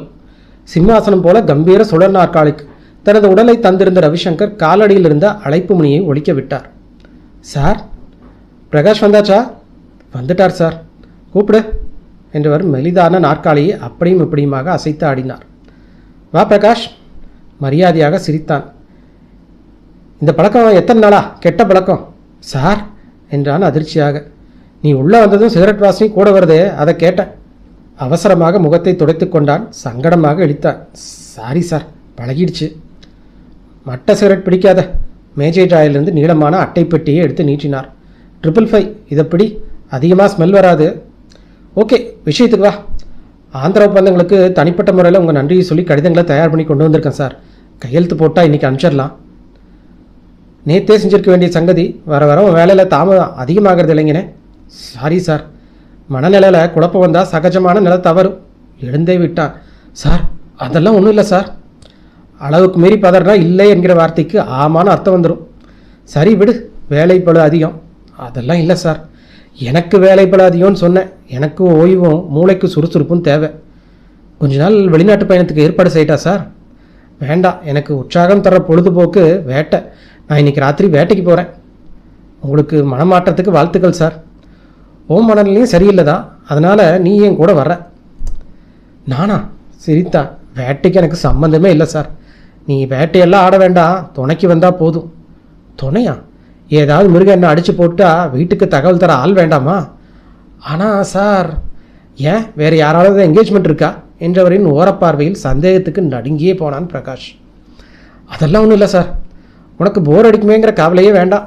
உன்னோட உற்சாகத்துக்கு நான் பொறுப்பு. நான் சாயங்காலம் வீட்டுக்கு போய் ஒரு செட் ட்ரெஸ் எடுத்துகிட்டு. அதெல்லாம் தேவையில்லை. நீ அங்கே எனக்கு காவல் இருக்க போகிறது ஒரே ராத்திரி மட்டும்தான். நாளைக்கு காலையில் தான் என் நாய்க்கு தான் பரமார்த்தி வருவான். அப்புறம் நீ திரும்ப வந்துடலாம். நிம்மதியானா? சார், ஒரு சந்தோஷமான செய்தி சொல்லணும். கமான் சொல்லு. மதுரைக்கு போகாமல் ஓவர் த ஃபோன் அண்ட் கம்யூனிகேஷன்லேயே 11 லட்ச ரூபாய்க்கு கான்ட்ராக்ட் கிடச்சிருக்கு. கை குலுக்கினார். We must celebrate it. குடிப்பியா ஸ்காட்ச்? எப்போவாவது. அதுதான் நல்லது. அப்படின்னா உன் திறமைக்கு பாராட்டி ராத்திரி ஒரு ஸ்காட்ச் புட்டியே காலி பண்ண போகிறோம். சேச்சே, என் லிமிட் ரொம்ப கம்மி சார். 2வது பெக்குக்கே திணறி போயிடுவேன். வேறு என்ன வேணும்? நான்வெஜ்? சிரித்தான். வேற பொண்ணுங்களா? சார், எனக்கு தெரியும் நீ 100% பிரம்மச்சாரி, ஒப்புக்கிறேன். ஆனாலும் கல்யாணத்துக்கு முன்னாடி சில சில்மிஷங்கள் செஞ்சால் தான் ஒரு தனி உற்சாகம் வரும். என்ன பாரு, பேங்காக்கில் 16 வயசுலேயே லைவ் ஷோ பார்த்துருக்கேன். சங்கடமாக நெளிந்தான். என்ன இவ்வளோ மோசமான முதலாளிகிட்ட வேலை செய்கிறோம் தான் வேணுமென்னு நினைக்கிறியா? பரவாயில்ல, உற்சாகமான வேலையில் உண்மை தானாக வெளியே வரும். வியர்வையை துடைத்து கொண்டான். சரி, வரப்போகிற மனைவிக்கு சின்சியராக இருக்கணும்னு நீ ஆசைப்பட்டா நான் தடுக்க மாட்டேன். நம்முடைய செலிப்ரேஷனை வெறும் ஸ்காட்சோடு நிறுத்திக்கலாம். அதையும் வேண்டான்னு சொல்லிடாத. ஒரு ராத்திரி குடித்தா அப்படி ஒன்றும் ஹேபிச்சுவல் ஆகிட மாட்டேன். குடிக்கிறேன் சார், உங்கள் விருப்பத்துக்காக, உங்கள் உடல் நலத்துக்காக. That is good. சில இடங்களுக்கு போக வேண்டியது இருக்குது. இன்றைக்கி ப்ரோக்ராம் பூராத்தையும் கேன்சல் பண்ணு. சரி சார், உன் ப்ரோக்ராமிங்கும் சேர்த்தி தான் சொன்னேன். தலையாட்டினா. இரு, அப்போ என்ன சொன்னேன்? நான் கவனிக்கல. வெளிநாட்டுக்கு போக ஏற்பாடு செய்யட்டுமாண்ணே? வெளி உலகத்துக்கா? சார் பதறாத இல்லைங்கண்ணே, நான் நல்ல விளையாடுற மூடில் இருக்கேன். அத்தியாயம் 9. பொண்ணு பிடிச்சிருக்கு, மேலே பேசுகிறதுக்கு நாளைக்கு ஆடி பிறக்குது, மாதம் கழிச்சு வர்றோம் என்று வந்தவர்கள் சொன்னது மாப்பிள்ளை அழகாக்காருப்பா, மீசையெல்லாம் வச்சுக்கிட்டு என்று பெருமைப்பட்டு கொண்டே மகளையும் நினைத்தவாறு ஜீப்பை ஓட்டி கொண்டிருந்தார் பரமார்த்தி. Police jeep. பக்கத்திலிருந்து இன்ஸ்பெக்டரை கேலியும் கூத்துமாக ஒரு வாராவதியை கடந்தபோது வானத்தில் கிழக்கு பக்கம் மெல்ல மெல்ல வெளிச்சம் பூசிக்குள்ள துவங்கி இருந்தது. எல்லாம் கிடக்க என்னை இழுத்துட்டு போகிறீங்க. அநேகமாக உனக்கு வேலை இருக்குன்னு எதிர்பார்க்குறேன். என்ன வேலை? ஒரு கொலைகாரனை பிடிக்கிற வேலை. இன்ஸ்பெக்டர் முகத்தில் விரைப்பு வந்தது. என்னையா சொல்கிறீரு? நேற்று ரவிசங்கர் விஷயம் சொன்னான் என்று ஆரம்பித்தார் பரமார்த்தி. அவர் சொல்லி முடிக்கும்போது காட்டு எல்லைக்குள்ளே போக தொங்கியிருந்த ஜீப். அவர் ஏதோ வேதனையில் சொல்லியிருப்பார். அதை நம்பி போலீஸோடு வரையிறாக்கும். வந்தா என்னய்யா, அங்கே ஒன்றும் நடக்கலைன்னா போலீஸ் நேரத்தை வீணாக்கி கொடுத்துக்காக உங்களை உள்ள தள்ளிடுவேன், தெரியுமில்ல? இருந்தால் இன்ஸ்பெக்டர் ஆயிரு, இல்லைன்னா என் சேதா இருந்துக்கோ. என்னை இறக்கி விட்டுட்டு திரும்பிடு. ஆனால் ஒன்று, அவன் சொன்னது வெறும் பேச்சா என்னால் நினைக்க முடியல. எங்கே இருக்காருன்னு சொன்னார்? காட்டு பங்களா பக்கம் தான் தங்கியிருப்பான். அதோ அவன் ஜீப்பு கூட தெரியுது. ஜீப் வேகம் பிடித்தது. சூழ்நிலையிலிருந்த அந்த ஒரு விதமான அமானுட அமைதி மனதை உறுத்தியது. அந்த ஜீப் அருகே போய் நின்றபோது நன்றாக வெளிச்சம் வந்து கொண்டிருந்தது. இறங்கி போய் பார் பரமாத்தி, தேவைன்னா கூப்பிடு. அவர் பெரிய மனிதர், அனுமதி இல்லாமல் திடீர்னு போய் நின்னா கோவம் வரலாம். உள்ளே வாசலில் நுழைந்து காணாமல் போன பரமாத்திக்காக காத்திருந்தார் இன்ஸ்பெக்டர். பெரியதொரு அலறலை கேட்டு இறங்கி ஓடியவரின் போலீஸ் கண்கள் அங்கே நின்றிருந்த ஜீப் அருகே தரையில் நிலைத்தன. ரத்தம், குழப்பமான காலடி தடங்கள், ஏதோ கலகலப்பு நடந்தார் போல. உள்ளே ஓட வழியெல்லாம் ரத்தம் சிதறி இருப்பது தெரிந்தது. என்ன ஆச்சு? என்ன நடந்தது பரமாத்தி? அந்த பரமாத்தி தரையில் கிறங்கி போய் துவண்டிருந்த அந்த பிரகாஷை உலுக்கி கொண்டிருந்தார். இரு, யாருவன்? இவன் தான் நான் சொன்ன அந்த பிரகாஷ். எழுப்பி நிறுத்தி கன்னத்தில் ஓங்கி அறைந்தார். கொத்தாக சட்டை பிடித்து உலுக்கிய உலுக்கலில் அந்த பிரகாஷின் போதை சரையலென இறங்கி போயிற்று. என்னாச்சு? என்னையே அவர் எங்க ரவிசங்கர்? ராஸ்கல், அதையே தான் கேட்குறோம். எங்க அவர்? என்ன செஞ்ச அவரை? எனக்கு தெரியாது, எனக்கு ஒன்றுமே தெரியாது. நான் மருத்துவம் எனக்கு குடிக்க கொடுத்தாரு, நிறைய கொடுத்தாரு. மயங்கி விழுற அளவுக்கு. என்னையே அடிக்கிறீங்க? போய் சொன்னால் பின்னிடுவேன். சொல்லு, அவர் என்ன பண்ண? நான் உண்மையை தாங்க சொல்கிறேன். அது என்ன சட்டையெல்லாம் கரை? குனிந்து பார்த்தான். சட்டை நடந்திருந்தது சிவப்பாக. ரத்தம், ரத்தம், மேலும் ரத்தம். இது என்ன என்ற இன்ஸ்பெக்டர் அவசரமாக நடந்து போய் குனிந்து பார்த்தபோது அந்த சுண்டு விரல் கிடந்தது. இரத்த குளத்தில் பக்கத்தில் ஒரு பளபளப்பாக கத்தி. இது அந்த ரவிசங்கரோடு தான். பரமார்த்தி அலறினார். எனக்கு நிச்சயமாக தெரியும், இது அவர் விரல் தான். எப்படி சொல்கிறீங்க? அதில் ஒட்டியிருக்கிற அந்த நீலக்கல் மோதிரம் பிறந்த நாளைக்காக நான் வாங்கி தந்தது. இந்த 15 வருஷத்தில் அவன் அதை ஒரு நாள் கூட கழட்டி வச்சு நான் பார்த்ததே இல்லை. இந்த முறை பிரகாஷை இன்ஸ்பெக்டர் அறைந்த போது போதை இல்லாமல் மயங்கிச் சரிந்து விழுந்தான். நீ இங்கேயே இரு பரமார்த்தி, நான் பிணம் எங்கே இருக்குன்னு பார்த்துட்டு வர்றேன். வயர்லெஸ் ஃபோனில் கண்ட்ரோல் ரூமுக்கு தகவல் தந்தார். விரைவாக மற்ற ஏற்பாடுகளை செய்துவிட்டு தோட்டத்தில் தேடினார். இரத்த துளிகளை பின்தொடர்ந்து போக போக அது அவரை ஒரு காட்டாற்று வெள்ளம் வரை கொண்டு சென்று விட்டது. கரையை அரித்து கொண்டு ஓடிக்கொண்டிருந்த வெள்ளத்தை கண்கொள்ளு மட்டும் கண்களால் துளாவி பார்த்தார். எதுவும் தெரியாமல் போகவே திரும்பி வந்தார். நடுங்கிக் கொண்டிருந்த பிரகாஷை நிற்பி அவன் பின்னந்தலையில் முடியை பிடித்து அழுத்தமாக உயர்த்தினார். முகத்துக்கு அருமாயில் முகத்தை வைத்து முறைத்தார். சொல்லு, உண்மையை சொல்லிடு, என்ன நடந்தது? சொல்லிடுறேன் என்று ஆரம்பித்தான் பிரகாஷ். நான் வரல, எனக்கும் வேட்டைக்கும் எந்த சம்பந்தம் இல்லைன்னு சொல்லியும் கேட்காம பிடிவாதமாக என்னை கூட்டிகிட்டு வந்தார். அன்னைக்கு பூராவும் என்னை அப்படி இப்படி நகர விடாமல் பக்கத்திலே வச்சுருந்தார். ஃபோன் பேசினாலும் கூட யார் என்னன்னு நிறைய கேள்வி கேட்டார். சாயங்காலம் வீட்டுக்கு கூட்டிகிட்டு போனார். மாற்று துணிகளை கூட எடுக்க அனுமதிக்கல. விடிஞ்சது திரும்ப போகிற, எதுக்கு மாட்டுடன் தடுத்துட்டார். இங்கே வந்ததும் ராத்திரி மணி 8. எதிரும் புதிருமா இதே சோஃபாவில் உட்காந்துருந்தோம். ஒவ்வொன்றா எடுத்து குட்டை மேஜை மேலே வச்சார். ஸ்காட்ச் விஸ்கி, சோடா பாட்டில்க, ராட்சச ஜக் நிறைய ஐஸ் க்யூபு, கொறிச்சு தின்ன நொறுக்கு தீனிங்க. முதல் ரவுண்ட் நிரப்பி கொடுத்தப்போ நான் ரொம்ப தயங்கினேன். நோ யங் மேன், நம்ம இங்கே இருக்கிற வரைக்கும் நான் முதலாளியும் இல்லை, நீ மேனேஜரும் இல்லை, புரியுதா? Friends, just friends. Okay sir. அவசரமே இல்லாமல் ரசிச்சு குடி, எவ்வளோ வேணாலும் கூச்சப்படாமல் குடி. ஏன்னா நாம் இங்கே வந்திருக்கிறது ஓய்வெடுக்க, ஜாலியாக பொழுதுபோக்க. வேட்டாது 2ஆம் பட்சம்தான். கிளாஸை வருத்தி அவன் கிளாஸுடன் மோத விட்டார். சியர்ஸ். ஒரே மூச்சில் குடித்து வைத்தான். மீண்டும் தாராளமாகவே சரித்தார். கமான் மேன், குடி. உன் வயசில் ஒரு முழு பாட்டில் ரம்மையும் ஒரே மூச்சில் குடிப்பேன். ஒரே சீட்டிங்கில் காலி செஞ்சவனாக்கும். குடி. அவர் உபசரிப்பு அப்போ எனக்கு ஒரு கட்டளையாக தெரிந்தது. குடித்தேன். அவர் ஊற்றி கொடுக்க மிச்சம் விடாமல் குடித்தேன். 8வது புக்கு கொஞ்சம் திணறி போனேன். ப்ளீஸ் சார், கொஞ்சம் மெதுவாகவே குடிக்கிறேனே. என் பேச்சில் குளறலும் போதையும் அவருக்கு திருப்தி தந்திருக்கணும். சரி, மெதுவாகவே குடிப்போமே. அரட்டை அடித்ததுனால குடித்தா அதுலேயும் ஒரு ஜாலியாக தான் இருக்கும் என்றார். யூ ஆர் ரைட் சார் என்ற நிதானம் அவரை குஷிப்படுத்தி இருக்கணும். பிரகாஷ், இந்த காட்டு பங்களா இருக்கே, இதுக்கு பின்னாடி ஒரு சரித்திரமே இருக்குது. எனக்கு சரித்திரம் எல்லாம் வேணாம் சார், இன்னொரு பெக்கு தான் வேணும். ஊற்றினார். திடீர் என்று என்னென்னவோ கேட்க ஆரம்பித்தார். கல்யாணத்துக்கு முந்தி நிறைய குட்டிகளை தள்ளிட்டு வந்தேன்னார். கல்யாணத்துக்கு அப்புறமா கூட சமயம் வாச்சா ஏதாவது ஒரு கழுதையை கூட்டிகிட்டு வந்து ஆசை தீர என்னென்னவோ பேசினார். எனக்கு புரியவில்லை. ஆனால் என் கிளாஸ் மட்டும் எப்பொழுதும் நிறைந்தே இருந்தது. அப்புறம் புது மரியாதையோடு அவரை கவனித்தேன். பரவாயில்லையே, அப்பாவி ஜென்டில்மேன் நினச்ச முதலாளி இவ்வளோ பெரிய கில்லாடியா? போதை, போதை, மேலும் போதை. எதுவும் புரியாத நிலையில் நான் மயங்கிட்டேன். அப்புறம் நடந்தது எனக்கு எதுவுமே தெரியாது. காலையில் நீங்கள் எழுப்புனது தான் எந்திரிச்சேன். புழுகாத, இந்த கத்தி யாரோடது? சர்ஜிக்கல் கத்தியாச்சே, எங்கே வாங்கின? எனக்கு தெரியாது சார். உங்கள்கிட்ட எப்படி வந்தது? எனக்கு தெரியாது, ப்ளீஸ் என்னை நம்புங்க. அவர் எங்கே புதைச்சார்? நோ, எனக்கு தெரியாது, நான் எந்த தப்பு பண்ணல, எனக்கு தெரியாது என்றவன் கன்னத்தில் இடியாய் இறங்கியது இன்ஸ்பெக்டரின் கனமான இடது புறங்கை. அத்தியாயம் 10. ஆந்திரத்தின் மடியிலிருந்த அந்த சின்ன கிராமம் சுறுசுறுப்பாக இயங்கிக் கொண்டிருந்தது. சுவர் போஸ்டர்களை காவியுடைய ருத்ராட்ச மாலை ஒற்றை குண்டலத்துடன் NTR சேவிக்க, பக்கத்து போஸ்டரில் அவர் பிள்ளை பாலகிருஷ்ணா பானுப்பிரியாவோடு ராசலீலையாட. டாக்டர் எப்போ வருவார்? ஏமன்னாரு என்றாள் அந்த நர்ஸ். டாக்டர் டாக்டர் என்றவரை பார்த்தார். போர்வை போத்தியிருந்தார். இந்த வெயிலிலா. முகத்தில் ரத்தம் இழந்த நிலையிலும் வெளுப்பு தெரிந்தது. கொஞ்சம் விபரீதமாக பட்டிருக்க வேண்டும். What happen? A small accident என்று ஆங்கிலத்தையே விளக்கினார். ஆப்பிள் நறுக்குன பஸ் ஓடுற குழுக்களில் சுண்டு வரல துண்டாக. யார் பேண்டேஜ் போட்டது? பஸ்ஸில் இருந்த முதல் பெட்டியிலேருந்து நானே எடுத்து கட்டிட்டேன். நிறைய ரத்தம் வெளியில் போயிடுச்சு. உள்ளே வாங்க. டாக்டர் இப்போ வருவார், வர்ற நேரம்தான். குறிப்பு நோட்டை எடுத்தாள். உங்கள் பேர்? பாஸ்கர் ராவ். சமீப காலத்தில் அரசியலில் அதிகம் அடிபட்ட பெயர்.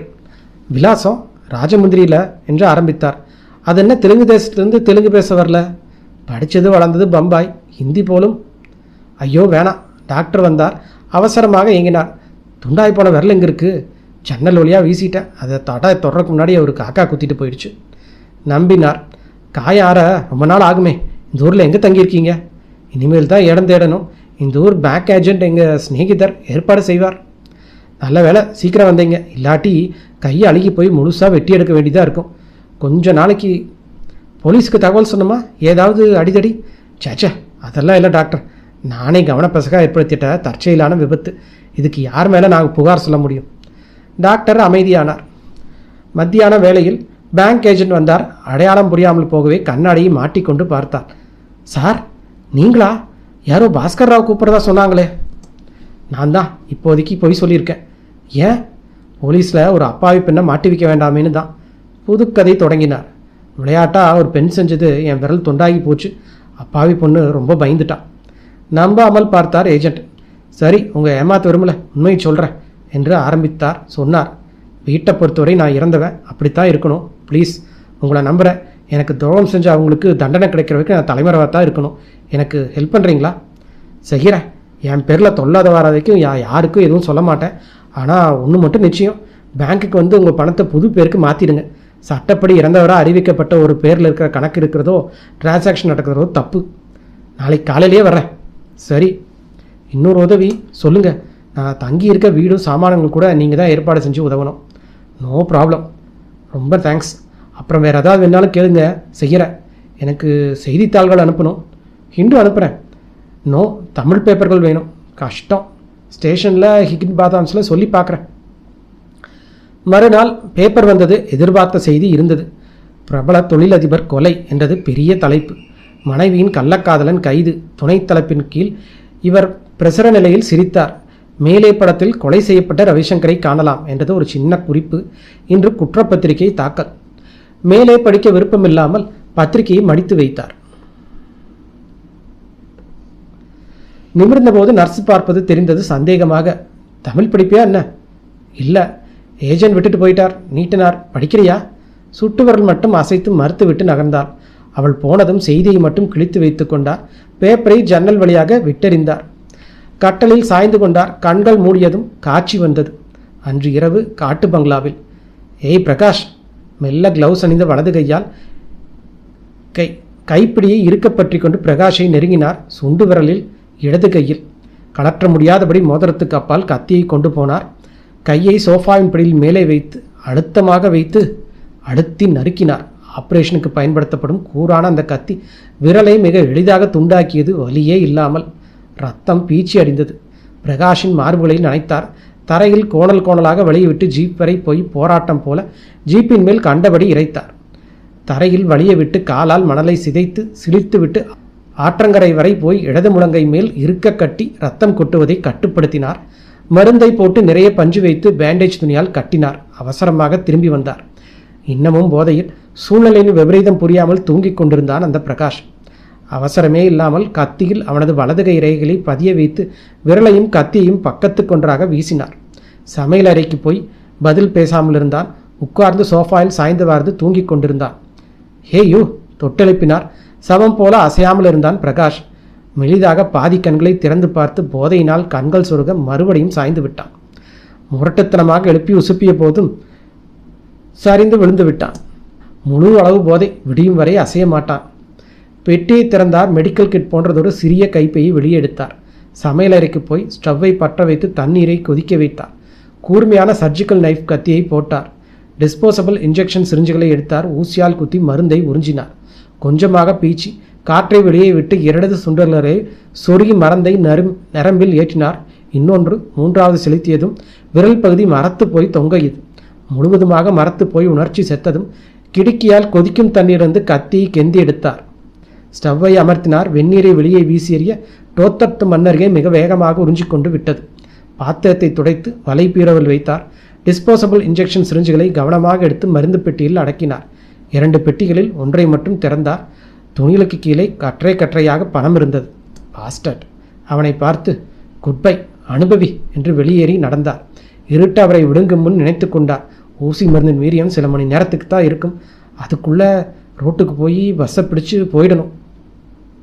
மிஸ்டர் பாஸ்கர் ராவ், டாக்டர் உசுப்பினார். தூங்கிட்டீங்களா என்ன? இல்லை டாக்டர், ரிலாக்ஸ்டாக கண்களை மூடியிருந்தேன்.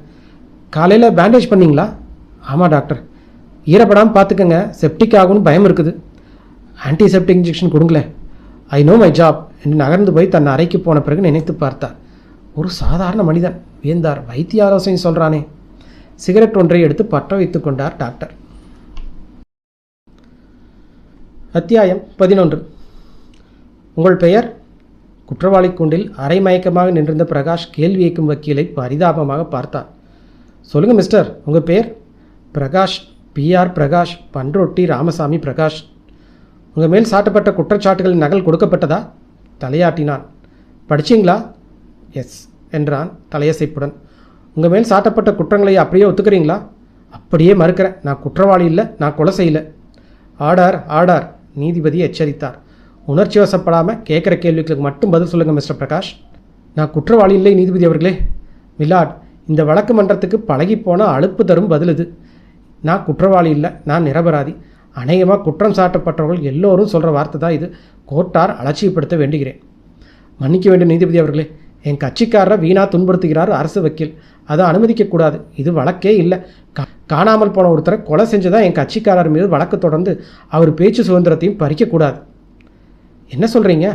இறந்தவர் அப்படின்னு சொல்கிறாங்களே, எதை வச்சு? இறந்தவரோட உடல் கிடச்சிதா? அதை கண்டுபிடிச்சு நிரூபிக்காத வரையில் இந்த வழக்கு விசாரணைக்கே எடுக்கக்கூடாதுங்கன்னு வேண்டி கேட்டுக்கிறேன். மறுக்கிற மெலாட், அவர் சவம் எங்கே இருக்குதுன்னு சொல்ல வேண்டியவரே குற்றம் சாட்டப்பட்டு நிற்கிற இந்த மிஸ்டர் பிரகாஷ் தான். அவர் ஒப்புக்கொள்ள மறுப்பதனால சந்தர்ப்ப சாட்சியங்களை வச்சு வழக்கு நடத்த வேண்டியதாக இருக்குது. பிணத்தை மறைச்சி விட்டதுனால மட்டும் சப்போஸ் ஒரு குற்றவாளியை விட்டுட முடியாது. ஆட்சேபிக்கிற மெலாட், நண்பர் என் கட்சிக்காரரை குற்றவாளிங்கிறார். சப்போஸ் என்ற வார்த்தையை கவனமாக பிரயோகித்திருக்கேன். அதை என் இனிய நண்பர் கவனிக்கலன்னு நினைக்கிறேன். இரு தரப்பினரும் சாட்சியங்களை தயார் செய்ய 15 நாள் அவகாசம் தர்றேன். வழக்கு வர்ற 16ஆம் தேதிக்கு தள்ளி வைக்கப்படுகிறது. மீண்டும் சந்திப்போம். அதுவரை குற்றம் சாட்டப்பட்டவர் ரிமாண்டில் இருக்கட்டும். ஜட்ஜ் எடுத்துக்கொண்டார். கூண்டை விட்டு இறங்கும் முன் பார்வையாளர் வரிசையில் பார்த்தான் பிரகாஷ். கம்பீரமாக, அதே சமயம் கலவரமாக அமர்ந்திருந்தாள் அந்த மஞ்சு. அவள் கண்களில் கருணையை தேடினான். துடைத்து விட்டார் போல் இருந்தது அந்த மேல் நாட்டு நீலக்கண்கள். இவன் பார்க்கும்போதே எழுந்து வெளியேறி போனாள். கைவிலங்கும் போலீஸ் காவலுமாக அவன் வராண்டாவில் நடந்து போகும்போது அவளுடைய படகு கார் சரையலென கிளம்பி நொடியில் காணாமல் போய்விட்டது. பார்த்தான். பார்த்து கொண்டே படையிறங்கி கும்பலை கடந்து போலீஸ் வேனில் ஏற்றப்பட்டான். பெரும் கிரீச்சொலியுடன் அந்த படகு கார் பங்களா வாசலில் வந்து நின்றது. கதவை தள்ளி இறங்கி சோர்வாக உள்ளே போனாள். சாவியை சொருகி தானியங்கி பூட்டை திறந்தாள். தலையை வலித்தது. அவளே சமையலறைக்கு போய் காப்பியை கலந்து கோப்பையுடன் ஹாலுக்கு வந்தாள். சமையல்காரம்மாள் சொல்லாமல் கொள்ளாமல் விலகிவிட்டாள். பங்களா முழுவதும் ஹோவென்று இருந்தது. அமைதி. ஆள் உயரத்துக்கு நின்ற கடிகாரம் செய்யும் டிக் டிக் ஓசையை தவிர வேறு எதுவும் இல்லை. 10 நிமிஷத்துக்கு ஒரு தரம் ஒலி எழுப்பி அழைக்கும் ஃபோன் அமைதி காத்தது. உயரத்திலிருந்து அவரது பெரிய படத்தை பார்த்தாள். ஒரு தனி மனுஷனுக்கு இருக்கிற வேல்யூ இப்போதான் உணர்றேன் டார்லிங். நான் செஞ்சது தப்பு, பாவம். எனக்கு வர வேண்டியது பாவத்தின் சம்பளம் உங்களுக்கு ஏன் போச்சு சொல்லுங்கள். உங்களுக்கு தெரிஞ்சிருக்குது, எல்லாமே தெரிஞ்சிருந்தது. ஆனாலும் எதையுமே ஏன் என்கிட்ட கேட்கவே இல்லை. ஏன் என்னை தண்டிக்கலை? உங்கள் நண்பர் பரமார்த்திகிட்ட சொல்லி புலம்ப தெரிஞ்சவங்களால ஏன் என்னை தட்டி கேட்க முடியல? ஃபோன் ஒலித்ததும் உற்சாகம் பிரபாகமாக ஓடிப்போய் எடுத்தார். அவரே தான். ஹலோ, நான் தான் மஞ்சு பேசுகிறேன். மேடம், நான் கிருஷ்ணசாமி பேசுகிறேன். லாயர்? ஆமாம், உங்கள் கணவரோட உயில் சம்பந்தமாக பேச வேண்டியிருக்கு. காலையில் வரேன். வாங்க. எதுக்கும் அதிர்ச்சி தாங்க தயாராக இருங்க. What you mean? Hello hello வைத்து விட்டார். அதிர்ச்சி என்னவா இருக்கும்? கொலைக்கு உடந்தேன் நானும் கைது செய்யப்படுவேனா? எதை சொல்கிறாரு? அவசரமாக அவர் நம்பரை முயன்றார். எங்கேஜ். சற்று பொறுத்து மீண்டும் முயன்றபோது மணி அடிப்பது கேட்டது. ஹலோ லாயர் சார், நான் என்ன நம்பர் வேணும் உங்களுக்கு? சொன்னார். Sorry, wrong number. எரிச்சலாக ஃபோனை தட்டென்று வைத்துவிட்டு கிளம்பினார். கைப்பையை கவர்ந்து கொண்டு வெளியேறி காருக்கு போனால் வக்கீல் வீட்டில் அவர் உதவியாளர் விரல்கள் எகிர எகிர ஏதோ டைப் அடித்து கொண்டிருந்தான். இவளை பார்த்ததும் நிறுத்தினான். எஸ், லாயர் இல்லையா?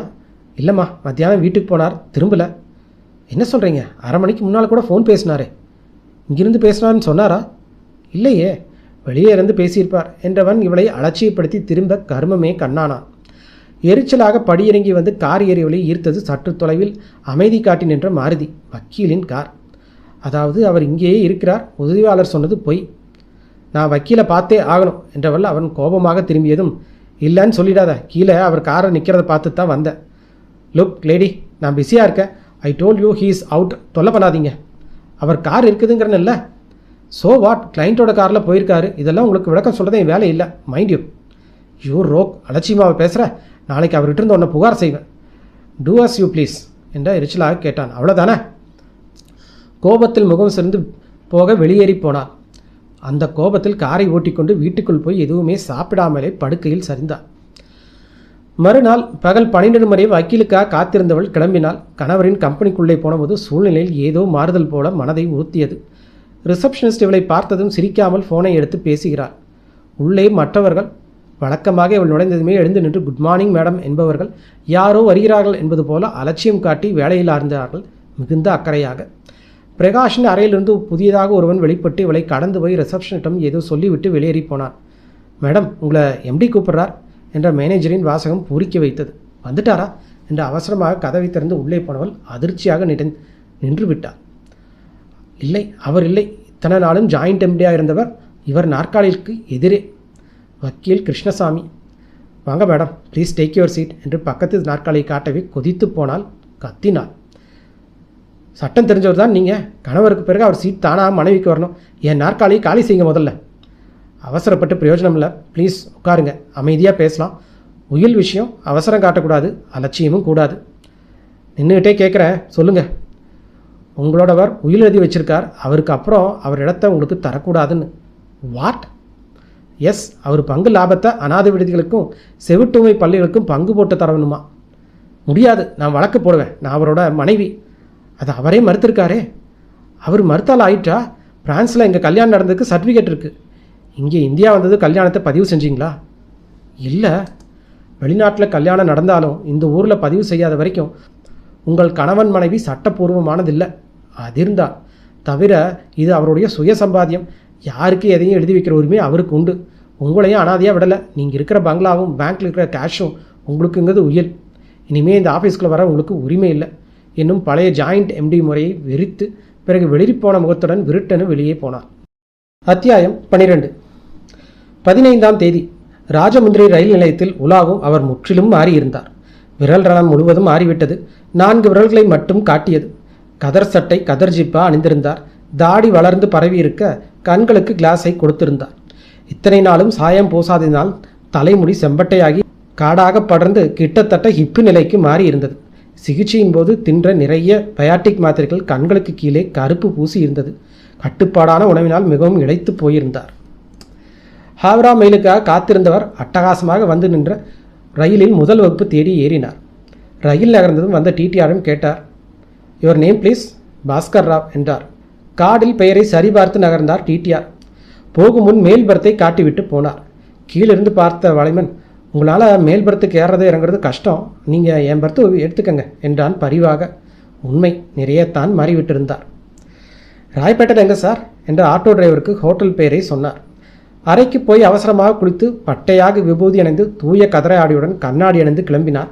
கைகடிகாரத்தில் தேதி பார்த்தார். பேப்பரில் படித்த தேதி. இன்றுதான் வழக்கு விசாரணைக்கு வருகிறது.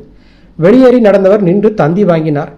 பரபரப்பான தொழிலதிபர் கொலை வழக்கு இன்று விசாரணைக்கு வருகிறது என்றது தலைப்பு. செய்தியில் எழும்பூர் கோர்ட் என்றிருக்கவே ஆட்டோவை நிறுத்தி ஏறிக்கொண்டார். எக்மோர் கோர்ட். கோர்ட் வாசலில் கூட்டம் நெரிசலாக இருந்தது. பத்திரிகைகள் தந்த பரபரப்பு தகவல்களின் பாதிப்பு மட்டுமில்லாமல் சாட்சி சொல்ல நடிகை வருவதாலும் கூட்டம் அளவு அதிகமாக இருந்தது. நெரிசலில் புகுந்து நின்றார்கள். நேரமாக கூட்டம் நெருக்கித்தள்ள ஆரம்பித்தது. முதலில் வந்து நின்ற போலீஸ் வேனிலிருந்து பிரகாஷை இறக்கினார்கள். கூட்டத்தை பிளந்து வழி ஏற்படுத்தி அவனை அழைத்து கொண்டு கோர்ட் வாசலை நோக்கி நடந்தார்கள். அவர்கள் கடந்து போனதும், என் இனிய எதிரியே நலமா என்றார் அவன் காதில் விடுமளவு உரத்த குரலை உணர்ந்தவன் திடுக்கிட்டு திரும்பி பார்த்தபோது இடது கையை உயர்த்தி டாட்டா போல அசைத்தார். 4 விரல்களுடன் காணாமல் போன சுண்டு விரலை அடையாளம் காட்ட. அதிர்ந்து போனவன் திரும்பி இவரை நோக்கி பாய அவன் தப்பியோட முயற்சிக்கிறான் என்ற நினைவில் போலீசார அவனை அடித்து உதைத்து இழுக்க அந்த நேரம் வந்து நின்ற படகுக்காரில் மஞ்சு இறங்க நடிகை என்று நினைத்த கூட்டத்தில் திடீர் சலசலப்பும் குழப்பமும் ஏற்பட்டு எல்லோருமே பாய நின்ற நிலையிலேயே தள்ளப்பட்டு விலகி வெளியேறினார். அவசரமாக ஆட்டோ பிடித்து காணாமல் போனார். நான் பார்த்தேன் கூண்டு கொண்டு நின்ற நிலையில் கத்தினான் பிரகாஷ். நீதிபதி அவர்களே, இறந்து போனதா நம்ம நினச்சிருக்கிற மிஸ்டர் ரவிசங்கர் சாகலை. அவர் கோர்ட் வாசலில் அவரை குறை உணர்ந்தேன். அவர் இடது கையை அசைச்ச போது சுண்டு விரல் மூலியாக இருந்தது. எனக்கு அடையாளம் தெரிஞ்சிருச்சு. அவர் சாகலை, உயிரோடு தான் இருக்கார். கோர்ட்டில் சலசலப்பு ஏற்பட்டது.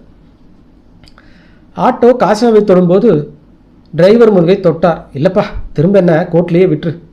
முணுமுணுப்பாக ஏதோ சொன்ன டிரைவர் நேரே போய் திரும்பி தியேட்டர்களை கடந்து மசூதி எதிரே திரும்பி கேட்டியை மோதுவது போல நேராக சென்று பாலத்தை கடந்து நேராக போய் கொண்டிருந்தது ஆட்டோ. மனசுக்குள்ளே சொல்லிக்கொண்டார், என்ன கொலை செஞ்சவன் விசாரிக்கப்படுகிறான், அதை நான் பார்க்க வேண்டாமா என்ன? ஆட்டோ நின்றதும் பணம் கொடுத்து விட்டு சாலையை கடந்து உள்ளே போன போது அரசு வக்கீல் கத்தி கொண்டிருந்தார். வழக்க திசை திருப்ப செய்கிற முயற்சி இதை அலட்சியப்படுத்த வேண்டுமாய் நீதிபதிகளை கேட்டுக்கிறேன். ப்ரொசீட். கவனமாக உள்ளே போகாமல் வெளியே நின்ற கும்பலுடன் நின்று கவனிக்க ஆரம்பித்தார் ரவிசங்கர். பிரபல தொழிலதிபர் ரவிசங்கரின் நிறுவனத்தில் ஜெனரல் மேனேஜர் இந்த பிரகாஷ்.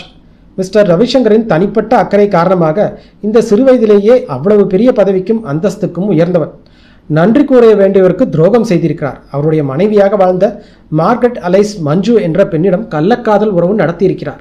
அது தெரியாத அவர் இவரை நம்பினார். அந்த நம்பிக்கைக்கு துரோகம் செய்திருக்கிறார் இவர்.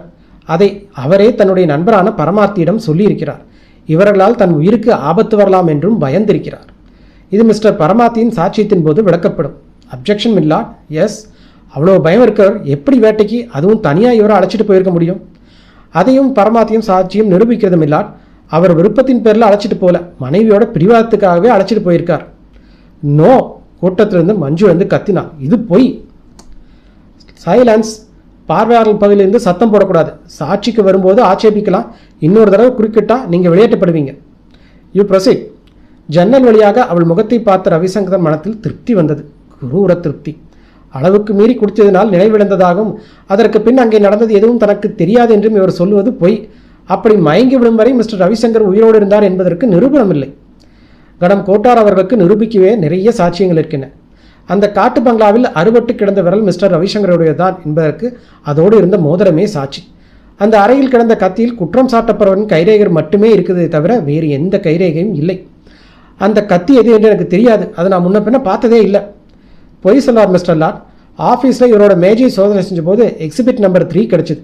சர்ஜிக்கல் இன்ஸ்ட்ருமெண்ட் கம்பெனியில் இவர் அந்த கத்தியை வாங்கின ரசீது அவர் பேர்லேயே இருக்குது. இல்லை, நான் வாங்கலை மிலாட். இது திட்டமிட்டு செய்த கொலை என்பதற்கு இந்த ரசீதும் திருமதி ரவிசங்கர் இவரிடம் ஃபோனில் பேசியதை கேட்ட வேலைக்காரியின் சாட்சியமும் இருக்கிறது. தீர்த்து விட வேண்டும் என்று சொல்லியிருக்கிறார். அதை ஒட்டு கேட்டதற்காக அவளை கொலை மிரட்டல் செய்திருக்கிறார். பின் ஏன் அந்த அம்மையார் கைது செய்யல? அவர் ஏற்கனவே எதிர்பார்ப்பு ஜாமீன் வாங்கியிருப்பதனால ஊரை விட்டு வெளியே போகக்கூடாதுங்கிற உத்தரவோட வெளியிலே உலாவுகிறார். கவனிக்க வேண்டும் இல்லார், எதிர்த்தரப்பு எதிர்பார்ப்பு ஜாமீன் வாங்கியிருக்கிறார். அப்படின்னா இப்படி ஒரு சூழ்நிலை கைது செய்யப்படலாம்னு எதிர்பார்த்திருக்கிறார். அப்படின்னா மறுபடியும் அழுத்தம் திருத்தமாக சொல்கிற மில்லார், இது திட்டமிட்ட கொலை, அதில் சந்தேகமே இல்லை. அந்த மஞ்சு எழுந்து வருவது தெரிந்ததும் கும்பலுக்கு நடுவில் தன்னை மறைத்து கொண்டார். வேகமாக படியிறங்கி காரில் போனால் வழக்கு மறுநாளைக்கு ஒத்தி வைக்கப்பட்டது. அத்தியாயம் 13. மறுநாள் காலையில் பேப்பரை பிரித்ததும் அவர் படம் பெரிதாக வந்திருந்தது. விளம்பரம். படத்தில் உள்ள என் கணவர் திரு ரவிசங்கர் கொலை செய்யப்பட்டதாக வழக்கு நடக்கிறது. ஆனால் அவர் உயிரோடு சென்னையில் உலாவுவதாக தெரிகிறது. இவரை கண்டுபிடித்து தருபவர்களுக்கு 1 லட்சம் ரூபாய் பரிசாக தரப்படும் என்ற செய்தியோடு விலாசமும் தரப்பட்டிருந்தது. மார்கரெட் அலைஸ் மஞ்சு. கீழே முக்கிய குறிப்பு, இவரது இடது கையில் சுண்டுவிரல் இல்லாமல் 4 விரல்கள் மட்டுமே இருக்கும் என்றது. பட்டு சால்வையால் முழுதையாக போர்த்தி கொண்டு இடது கையை மறைத்தவாறே நடந்தார். நேரம் நிறைய இருந்ததில் அவசரமில்லாமல் நடந்தார். ராயப்பேட்டை கடிகாரம் கூண்டுமணி தப்புமணி காட்டிக் கொண்டிருந்தது. சிரிப்புடன் நடந்தார். மவுண்ட் சாலையில் சின்ன ஹோட்டல்களில் சிக்கனமாக இட்லி சாப்பிட்டார். காஃபி குடித்தார். பில்லுக்கு காத்திருந்தார். 2 கண்களில் சந்தேகம் தெரிந்தபோது இடதுகை எடுத்து சாவகாசமாக மேஜை மேலே வைத்தார். ஸ்கின் கலர் கிளவுஸில் 5வது விரல் பகுதி மெலிதாக சாயம் துவைத்து அடைத்திருந்த பஞ்சினால் 5 விரல்களும் முழுசாக தெரிய அலட்சியப்படுத்தி பார்க்க அந்த ஆட்களின் பார்வை நகர்ந்து போனது. மீண்டும் வெளியேறி நடந்தார். ஒல்லியான உருவம் நடப்பதற்கு சுலபமாக வளைந்து கொடுத்தது. பாலத்தை கடந்து பக்கவாட்டில் தெரிந்த சித்ரா தேட்டரை கண்டுகொள்ளாமல் விலகி நேராக போனார். கோர்ட்வாசலில் இன்று கூட்டம் அதிகமாகவே தான் இருந்தது. இவரை எதிர்பார்த்து போலீஸும் வலை விரித்திருப்பது புரிந்தது. மஃப்டியில் இருந்தாலும் அவர்கள் முன்னுச்சி நெற்றியின் வெளுப்பு, அதாவது தொப்பி வெயிலை தடுத்ததால் ஆன விளைவு அடையாளம் காட்டி கொடுத்தது. இவரும் கூட கையில் பேப்பரை வைத்து விளம்பரத்தையும் எதிரே உள்ள ஆட்களில் ஆராய்வதும் கையிலிருந்து 5 விரல்களும் சேர்த்து போலீஸை நன்றாகவே ஏமாற்றிவிட்டன. இவர் அணிந்திருந்த பட்டை விபூதி குங்குமம் வெளுத்து பரவியிருந்த தாடியும் சிலர் இவர் சாமியா என்று நினைக்க வைத்தது. இவரிடமே ஜோசியம் கேட்டார்கள். அந்த ஆள் என் கையில் மாட்டுவானுங்களா? ₹1,00,000 எனக்கு கிடைக்குமா சாமி? சிரித்து கொண்டார். நானும் அதே ஆசையில் தான் பேப்பர் வச்சுட்டு அலையிறேன். அடச்சி, நீயும் நம்ம கேஸு தானா? போலீஸ் வேன் வந்ததும் கூடவே பரபரப்பும் வந்தது. கூட்டம் பிரகாஷை விட கும்பலையே அதிகம் ஆராய்ந்தது. இன்றைக்கும் அவன் வந்தால் கொலகாரனை கூட்டிகிட்டு போகிறச்ச கூப்பிடுவான், ஒரே அமுக்க அமுக்கிடுவான். பிரகாஷ் இறங்கி கூட்டத்தை சுற்றி கண்களை மேய விட்டான். எந்த குரலும் இல்லை. நேற்று பார்த்த உருவம் இல்லை, இன்று கண்களில் படவே இல்லை.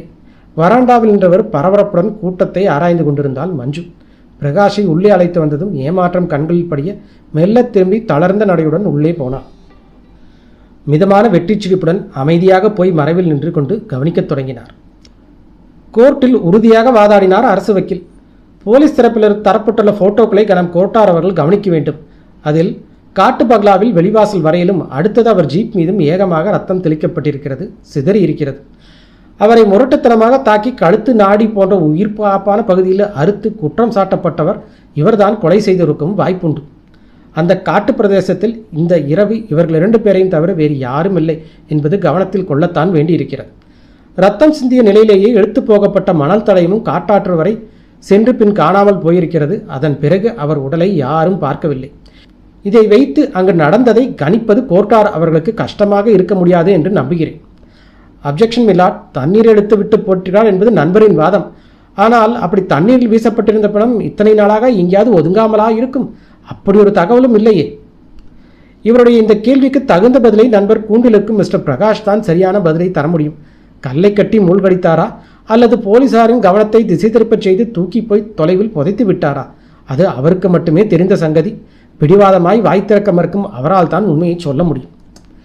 மேலும் சொன்னார், கனம் கோட்டார் அவர்களே, பிணம் கிடைக்காத நேரடி சாட்சியம் எதுவும் இல்லாத நிலையில் இந்த வழக்கை சந்தர்ப்ப சூழ்நிலைகளை மட்டுமே வைத்து நடத்த வேண்டியதாக உள்ளது.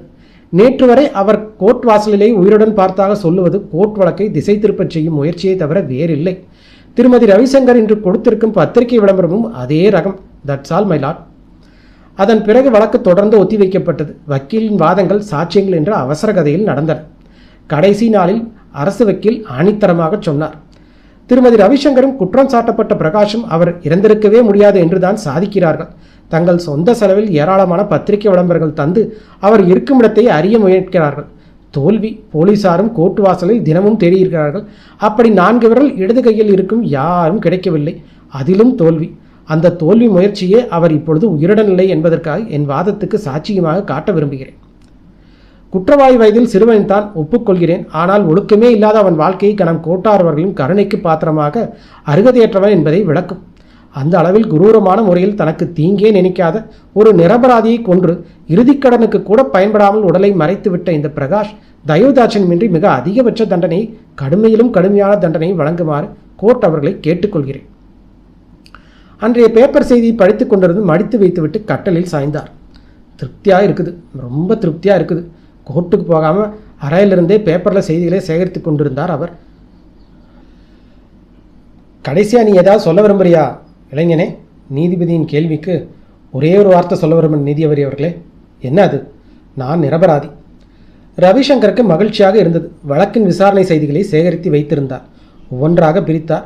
மஞ்சுவின் சாட்சியத்தை எடுத்து படித்து பார்த்தார். ஆத்திரம் வந்தது. எத்தனை கேவலம் பண்ணுகிறான்! பணம் சேர்க்கும் எந்திரமாம் நான். பெண் மனதை புரிந்து கொள்ளக்கூட முடியாத இம்பார்ட்டண்டாம் நம்புசகன் என்கிறான். எத்தனை அவமானம்!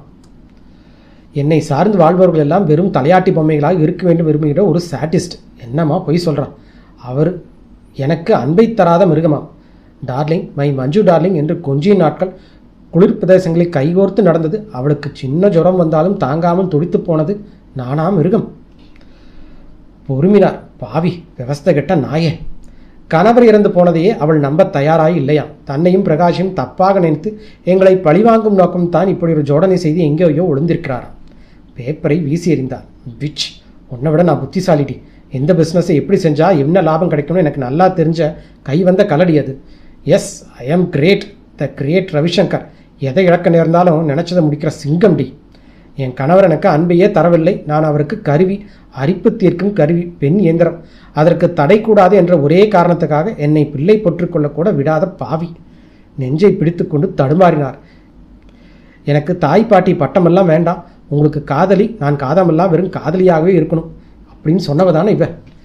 அதனால்தான் அலுப்பும் சலிப்புமாக ஏற்பட்டிருந்த நிலையில் இருந்த அதை வக்கிரமாக பார்த்தவர், மன்னிக்க கூடாதவர், கொடுமைக்காரர், அக்கிரமக்காரர். கீழ் திருப்பதி ஹோட்டலில் மாற்றுப்பெயரில் அறை எடுத்து எண்ணிய 3 நாள் தங்கிய நாயாவ. இன்னொரு பேப்பரை பிரித்த போது விளம்பரம் கண்ணில் பட்டது. படத்துக்கு கீழே பெரிய எழுத்தில், டார்லிங், என் மீதோ பிரகாஷ் மீதோ உங்களுக்கு வெறுப்பு, ஆத்திரம், கோபம், எண்ணம் இருக்கலாம். ஆனால் அதற்காக இப்படி பழி வாங்குவது அழகில்லை. ஒரு நிரபராதியை தூக்கு மேடைக்கு அனுப்பினால் அது நீதி இல்லை, நியாயமும் இல்லை. ப்ளீஸ், எங்கிருந்தாலும் வெளியே வாங்க, அடையாளம் காட்டுங்க. உங்கள் மஞ்சு. வரமாட்டேன்டி, வரமாட்டேன். அந்த பாவியை தூக்கில் தொங்குற வரைக்கும் உனக்கு என்ன அடையாளம் காட்ட மாட்டேன். விரக்தியுடன் சிரித்தான். சாத்தானே, நீ வேதம் ஓதறையா? ஓது, ஆன மட்டும் ஓது. அத்தியாயம் 14. கீழ்கோர்ட்டில் தீர்ப்பு சொல்லப்பட்டு விட்டது. 25 பக்கங்களுக்கான தீர்ப்பை படித்தார் நீதிபதி. கடைசி நிமிஷம் வரையில் கூட அந்த பிரகாஷின் கண்கள் கூட்டத்தில் இவரை தேடிக்கொண்டேதான் இருந்தன. திடீரென வெளிப்பட்டு விட மாட்டாரா, வழக்கு திடீரென்று திரும்பாதா என்று எதிர்பார்த்தபடியே இருந்தார். எனவே சந்தர்ப்ப சாத்தியங்களை கொண்டு குற்றம் சாட்டப்பட்ட மற்ற பிரகாஷை குற்றவாளி என தீர்மானித்து மரண தண்டனை விதிக்கிறேன். உயிர் பிரியும் வரை தூக்கில் தொங்கவிடப்பட வேண்டும் என்று தீர்ப்பு கூறுகிறேன். மஞ்சு தப்பிவிட்டார். குற்றச்சாட்டில் அவள் பாகம் மிகவும் குறைவு. அவள் கொலை செய்ய தூண்டியதற்கும் போதிய அளவு சாட்சியமோ நிரூபணமோ கிடையாது. சமையல்காரியின் சாட்சியம் வலுவில்லாத ஒன்று. ஆகவே அவரை சுதந்திரமுள்ளவராக அறிவிக்கப்பட்டு விடுதலை செய்கிறேன் என்றது தீர்ப்பு. மேல்கோர்ட்டுக்கு வழக்கை கொண்டு போவதற்கு 20 நாள் அவகாசம் அளித்தார். ஹைகோர்ட் நீதிபதியும் ஊர்ஜிதம் செய்தார். நீதிமன்றத்தில் வைக்கப்பட்டிருந்த சாட்சியங்களிலிருந்து கொலை நிகழ்ந்ததை நிரூபிக்க போதுமான அளவு அத்தாட்சிகள் உள்ளன. கார்பஸ் டெக்லிட்டி, அதாவது கொலையின் வடிவம் என்று குறிப்பிடப்படும் திரு ரவிசங்கரின் சடலம் கிடைக்கப்பெறாதது வைத்து குற்றவாளிக்கு பெனிஃபிட் ஆஃப் த டவுட் மூலம் விடுதலை தர வேண்டும் என்ற வக்கீலின் வாதம் ஏற்பதற்கில்லை. காரணம், அவருடைய ஒழுக்கக்கேடான வாழ்க்கை, அவருக்கும் மிஸ்ஸஸ் மஞ்சுவுக்கும் உள்ள தொடர்பு. வழக்கு நடக்கும்போது இறந்தவரை பார்ப்பதற்காக பிரகாஷ் நடத்திய நாடகம், கோர்ட்டை குழப்ப செய்த நாடகம், விளம்பரங்கள் மூலம் ஏற்படுத்திய அனாவசிய பரபரப்பு. இத்தகைய ஸ்டண்டுகளை கோர்ட்டில் ஏற்பதற்கில்லை. தவிர கொலை நடந்து கொண்டிருக்கிறது என்பதற்கு அதுவே சரியான சாட்சியமாகிவிட்டது. அவர் உயிருடன் இருந்தால் இதற்குள் யார் கண்ணில்லாது பட்டிருப்பார் அல்லது போலீஸ் வலையில் சிக்கியிருப்பார். கீழ்கோர்ட் விசாரணையில் முழு திருப்தியும் நம்பிக்கையும் வைத்து அவர்களின் தீர்ப்பை இந்த மேல்கோர்ட் ஊர்ஜிதம் செய்கிறது. சுப்ரீம் கோர்ட்டும் அதே தீர்ப்பை ஊர்ஜிதம் செய்துவிட்டது. ஜனாதிபதிக்கு அனுப்பிய கருணை மனுவும் நிராகரிக்கப்பட்டு விட்டது. அடுத்த முறை அவர் சென்னைக்கு விஜயம் செய்த போதுதான் தெரிந்து கொள்ள முடிந்தது. உத்தரவு வந்து தூக்கில் ஏற்றுவதற்கான தேதியும் குறிக்கப்பட்டு விட்டது. நீங்கள் யார் சார்? பிரகாஷோட தூரத்துறவு, யாருமில்லாத அவனுக்கு இறுதிக்கடன் செய்ய போகிறோன்னா விண்ணப்பத்தை நீட்டினார். கையெழுத்தை பார்த்தார் ஜெயிலர். பாஸ்கர் ராவ். இதுக்கு முன்னாடி அவனை பார்க்க வந்ததா தெரியலையே. பெருமூச்சொன்றை போலியாக வெளியேற்றினார். குடும்பத்தை கௌரவத்தை குலைச்சா அந்த ராஸ்களை பார்க்கவே வெறுப்பாக இருக்குது. இது கடைசி நேரம் தேவை. என்னதான் ஆனாலும் சாக போகிறான் அப்படின்னு நிச்சயமானதும் அவனை அனாதையாக கேட்பாரலாத பிணமாவிடம் மனசு கேட்கல. எப்போ வந்து பணத்தை வாங்க சொல்கிறீங்களோ அப்போ வர்றேன். வர்ற வெள்ளிக்கிழமை 16ஆம் தேதி காலையில் தண்டனை நிறைவேற்றப்படும். 8 மணி வாக்கில் வரலாம். கிளம்பினார். அவனை பார்க்க மாட்டிங்களா? கடைசி தடவையாக உயிரோட ஒரு தடவை பார்க்கணுங்கிற ஆசை எனக்கு இருக்குது. ஆனால் குடும்ப கௌரவம், நான் சத்தம் போட்டு வயிறுன்னு திருச்சுன்னா அவன் அமைதி கொலையும். என் மேலேயே எனக்கு நம்பிக்கை இல்லாதனால தான் சந்திப்பை தவிர்க்க விரும்புகிறேன். நடந்து வெளியேறினார். தகிக்கும் வெயிலை கையால் மறைத்தவாறு முழுவதுமாக மறைந்த பிறகு உள்ளே வந்த ஜெயிலர் நினைத்து கொண்டார். இந்த கொதிக்கிற வெயிலில் கூட அதென்ன போர்வை போத்திட்டு நடக்கிறாரு. அத்தியாயம் 15. வியாழனன்று இரவு 8 மணிக்கு 5 நட்சத்திர ஹோட்டலின் அறையில் கண்ணாடிக்கு முன்னால் கம்பீரமாக அமர்ந்திருந்தார் ரவிசங்கர். சவரப்பச்சை தெரியும் கன்னம், சில மாத காலமாக தின்ற வைட்டமின் மாத்திரையிலும் சத்துள்ள உணவும் தந்த ஊட்டம், உடம்பில் செழிப்பு ஏற்றி இருந்தது. ஒழுங்காக வெட்டி கருப்பு சாயம் பூசிய தலைமுடி. நீண்ட நாட்களுக்கு பிறகு உடம்புக்கு சஃபாரி சூட் கொடுத்திருந்தார். பாஸ்கர் ராவ் முதலாக நீண்ட இடைவெளிக்கு பிறகு ரவிசங்கராக மாறியிருந்தார். போனை கவர்ந்தெடுத்து நம்பர் கேட்டு வைத்தார். ஒலித்ததும் மீண்டும் கவர்ந்தார். மிஸ்ஸஸ் மஞ்சு? அவங்க இல்லையே, நான் சமையல்காரி பேசுகிறேன். தாயம்மா? இல்லைங்க, நான் புதுசு, சரஸ்வதி. உங்கள் எஜமானி எங்கே போயிருக்காங்க தெரியுமா? மனசு சரியில்லை, காட்டு பங்களாவுக்கு போகிறேன்னு சொல்லிட்டு நேற்று போனாங்க. நீங்கள் யாருங்க? எப்போ வருவாங்க? நாளைக்கு காலையில் வரதா சொன்னாங்க. நீங்கள் யாருன்னு கேட்டால் என்ன சொல்லட்டும்? பதில் சொல்லாமல் வைத்திருந்து ஹலோ ஹலோ யார் பேசுறது ஹலோ கவிழ்த்து விட்டார். பூட்ஸ்களை அணிந்து கொண்டு கார் சாவி எடுத்துக்கொண்டு வெளியேறி வந்தார். லிஃப்ட்டுக்காக காத்திருந்து உள்ளே போனார். தரை தட்டி நின்ற லிஃப்ட் கதவுகள் காணாமல் போனதும் வெளியேறி ரிசப்ஷனில் சாவியை ஒப்படைத்துவிட்டு மீண்டும் பேஸ்மெண்ட்டுக்கு கீழே வந்து நின்றார். ஆந்திர ரெஜிஸ்ட்ரேஷன் நம்பருடன் கூடிய புத்தம் புதிதான அம்பாசிடர் காரில் ஏறினார். சற்று நேரம் அமைதி காத்தார். காதலனின் கடைசி நேரத்தில் அவன் கைது செய்யப்பட்ட இடத்தில் இருக்க ஆசைப்படுறாளா? பிளட்டி பிச், வரேண்டி அங்க. வண்டியை நகர்த்தினான். காட்டு பங்களா. சோஃபா ஒன்றில் துவண்டு சரிந்திருந்தால் மஞ்சு. எதிரே குட்டை மேஜை மேலிருந்த வெள்ளை வைன் கிளாஸை சரித்தாள். ஐஸ் கட்டிகளை சின்ன சின்னதாக சலக் ஓசைகளுடன் போட்டு மிதக்க விட்டாள். சான்ஸ்லர் சிகரெட் பெட்டியிலிருந்து ஒரு சிகரெட்டை உருவி எடுத்தாள். உதட்டில் பொருத்தி லைட்டரை நுணுக்கி பற்ற வைத்தாள். வாய் நிறைய புகையை விட்டவாறு வாசல் கதவை பார்த்தாள். கை கடிகாரத்தை பார்த்தாள். மணி நள்ளிரவை எப்போதோ தாண்டி இருந்தது. ஊர் எல்லையை எப்போதோ தாண்டிய அந்த அம்பாசிடர் கார் காட்டுப்பகுதியை தொட்டு கொண்டிருந்தது. அதே நேரம் ஜெயிலில் டாக்டர் வந்து உடல்நிலையை பரிசோதித்த போது கடைசி ஆசை பற்றி கேட்டபோதும் காலை 5 மணிக்கு தண்டனை நிறைவேற்றப்படும் என்று சொல்லி அறிவித்த போதெல்லாம் அமைதி காத்த பிரகாஷ், உன் பாடியை பாஸ்கர் ராவ் என்கிற உறவினர் வந்து கிளைம் செய்திருக்கார் என்ற போது மட்டும்தான் வாய் திறந்தான். பாஸ்கர் ராவா? யார் அது? காட்டு பங்களா கண்ணில் பட்டதும் சரையலென முழு பலத்தையும் பிரயோகித்து பிரேக்கை அழுத்தவே கிரீச் ஒளியுடன் நின்றுவிட்டது அந்த கார். முன்விளக்குகள் உடனே இறந்தன. கதவை திறந்து நின்று பார்த்தார். காட்டு பங்களாவின் 2 பக்க ஜன்னல்களிலும் காற்றினால் அலைக்கழிக்கப்பட்ட தொங்கும் மின்சார விளக்கு மாறி மாறி வெளிச்சத்தை வாரி இறைத்து கொண்டிருந்தது. மெல்ல நடக்க ஆரம்பித்தார் அந்த காட்டு பங்களாவை நோக்கி. சோஃபாவின் கைப்பிடியில் முகம் சாய்த்து கொண்டு மஞ்சு வாசலில் கேட்ட உலர்ந்த இலைகள் உதிரும் சரக் சரக் ஓசை கேட்டு மெல்ல நிமிர்ந்தாள். பிறகு எழுந்து அமர்ந்து சிகரெட் ஒன்றையும் பற்ற வைத்து கொண்டார். ஒயினை கிளாஸில் சரித்து கொண்டு ஐஸ் கட்டிகளில் மிதக்க விட்டு கையில் எடுக்கவும் சாத்திய கதவு தட்டப்பட்டவும் சரியாக இருந்தது. கதவு திறந்தே இருக்குது, உள்ள வாங்க மிஸ்டர் ரவிசங்கர் என்ற இவளின் அழைப்பு அவரை அதிர வைத்தது. உள்ளே காலடி வைத்த போது அவரை பார்த்து போதையுடன் சிரித்தார். வெல்கம் சார், நீங்கள் வருவீங்கன்னு தான் காத்திருக்கேன். என்னை ஏமாத்தாமல் இருந்ததுக்கு நன்றி. எதிர் சக்கர நாற்காலியை காட்டினார். Please be seated. உட்கார்ந்தார். அவளை பார்த்தார். நிறையத்தான் மாறிட்ட. ஏளனமான சிரிப்புடன் கோப்பையை எடுத்து சீப்பி வைத்து புகையை வலித்து ஊதினார். எனக்கு இருந்த இந்த 2 ஆண் துணிகளும் என்னை விட்டு விலகி போயிடுச்சு. அந்த தனிமையை மறக்கத்தான் என்னை மறக்க முயற்சி பண்ணிட்டு இருந்தேன். பார்த்தார். உங்களை மறக்க குடிக்கிறேன், அந்த பிரகாஷம் மறக்க ஸ்மோக் பண்ணுறேன். என்னால் இந்த தனிமையை தாங்க முடியல. அழுதாள். அவ்வூர்மா வந்திருக்க விருந்தாளியே, ஹெல்ப் யுவர் செல்ஃப். கொஞ்சம் ஒயின் குடிக்கிறியா? Ladies drink. ஓ, நீ ஸ்காட்ச் தான் குடிப்பீல்ல? அந்த பீரோவில் இருக்குது, என்னால் எழுந்து போக முடியாது. Please help your self. எழுந்து போய் ஸ்காட்ச் எடுத்துக்கொண்டு வந்து கோப்பையில் சரித்தார். எனக்கு தெரியும் நீ வருவேன்னு, எதிர்பார்த்து காத்திருந்தேன். என் மனசில் பச்சி சொல்லிச்சு நீ வருவேன்னு. போதையுடன் சிரித்தார். என் மனசு பச்சி எப்போவுமே பொய் பேசாது. நான் ஜெயிச்சிட்டேன், அதை செலிப்ரேட் பண்ண இதோ ஒரு உற்சாகமான பானம். சியர்ஸ். சீப்பி குடிப்பதை வெறித்து பார்த்தார். தீர்ந்தது. இன்னைக்கு ராத்திரி முடிஞ்சு பொழுது விடியும் போது அந்த துரோகி ஒரு நினைவாக மாறிட போகிறான். அவன் செத்தது தெரிஞ்சுதான் ஒரு உயிருள்ள மனுஷனாக வெளியிட போகிறேன். வெறித்து பார்த்தா. ஆமாம், திட்டம் போட்டு தான் வச்சுருக்கேன். 1 மாதம் கழிச்சு எங்கேயாவது தலைமறைவாக இருந்துட்டு ஏதாவது சின்ன விபத்தில் கவனமாக மாட்டிட்டு விடுவேன். ஆஸ்பத்திரியில் இது நாள் வரைக்கும் இழந்து விட்ட பழைய நினைவு திரும்பி விட்டதா சொல்லுவேன். நான் தான் அந்த ரவிசங்கர்னு ஞாபகம் வந்ததா சொல்லி திரும்பி வருவேன். புரியுது? என்ன புரியுது? அன்னைக்கு நடந்த கைகலப்பில் விரல் துண்டுபட்டு தலையில் அடிபட்டதுனால நினைவு போனதாகவும், அம்னீஷா பேஷண்ட்டாக இறந்ததுக்கு டாக்டர்களை சாட்சி சொல்ல வைப்பீங்க, போலீஸை நம்ப வைப்பீங்க. சுயநினைவே இல்லாமல் ஊராக அலைஞ்சு திரிஞ்சு கைதட்டினாள். அற்புதமான மூளை உங்களோடது. அம்னீஷா பேஷண்ட்டாக இருந்திருந்தா வழக்கை பற்றி தெரியாது, விளம்பரங்களை பார்க்கல, பிரகாஷன் தண்டனை நிறைவேற்றப்பட்டதற்காக நிறைய வருத்தம் தெரிவிப்பீங்க. அப்புறம் வீட்டுக்கு திரும்பிடுவேன். பெருந்தன்மையாக உன்னை மன்னிச்சு ஏற்றுக்கிட்டு கொஞ்ச நாள் வாழ்ந்து உன்னை லண்டனுக்கே அனுப்புவேன். நான் போக மறுத்தா போக வைப்பேன். செய்கிற கொடுமை தாங்காமல் உன்னை ஓட வைப்பேன். குடித்து கிளாஸை வைத்தார். எழுந்து கொண்டார். நன்றி என் முன்னாள் காதலனே. இப்போ நான் போய் அதோ அந்த அறையில் தூங்க போகிறேன். முடிஞ்சால் என்னை தடுத்து நிறுத்து பார்ப்போம். எழுந்து நின்றார். யூ பிச், நில்லடி என்று எழுந்திருக்க முயன்றவர் முடியாமல் திணறினார். கையை மட்டும் அசைக்க முடிந்ததை தவிர இடுப்புக்கு கீழே எந்த உணர்வும் இல்லாமல் போயிற்று. மரத்து போனது போன்ற ஒரு விபரீதமான உணர்வு. அவள் முகத்தில் ஒரு குரூரம் பரவியது. துணிச்சலாக நின்று சிரித்தாள். வீணா முயற்சி செய்யாத டார்லிங், உன்னால் அசையவே முடியாது. கொஞ்ச நேரத்தில் இப்போது அசையிற கையும் கூட துவண்டு போயிடும். மிஸ்டர், இப்போ நீங்கள் குடிச்சிங்களே அந்த ஸ்காட்சில் பேரலைசர் கலந்து வச்சுருந்தேன். உடம்பு உரைய வைக்கிற அந்த மருந்தோட ஆதிக்கம் இன்னும் 7-8 மணி நேரமாவது இருக்கும். யாரோ என்னை பற்றி ஃபோனில் விசாரிச்சுதா வேலைக்காரமாக ஃபோன் செஞ்சு சொன்னதுமே நீ வரப்போகுதுங்கிறத எதிர்பார்த்தேன். அதனால தான் அப்போவே மருந்து கலந்து கொஞ்சம் ஓவர் டோஸாகவே கலந்துட்டேன். உனக்கு எந்த சந்தேகம் வரக்கூடாதுங்கிறக்காக தான் அதை பீரோவில் வச்சுட்டு நான் ஒயினை மட்டுமே குடிச்சிட்டு இருந்தேன். மஞ்சு, நோ, அவன் மஞ்சுவை தான் ஒழிச்சு கட்டிட்டியே. சே மார்கரெட், நானும் பிரகாஷும் பழகினதுக்கு நீ தண்டிச்சிருந்தா ஏற்றுக்கிட்டு இருப்பேன். ஆனால் எத்தனை கொடூரம்!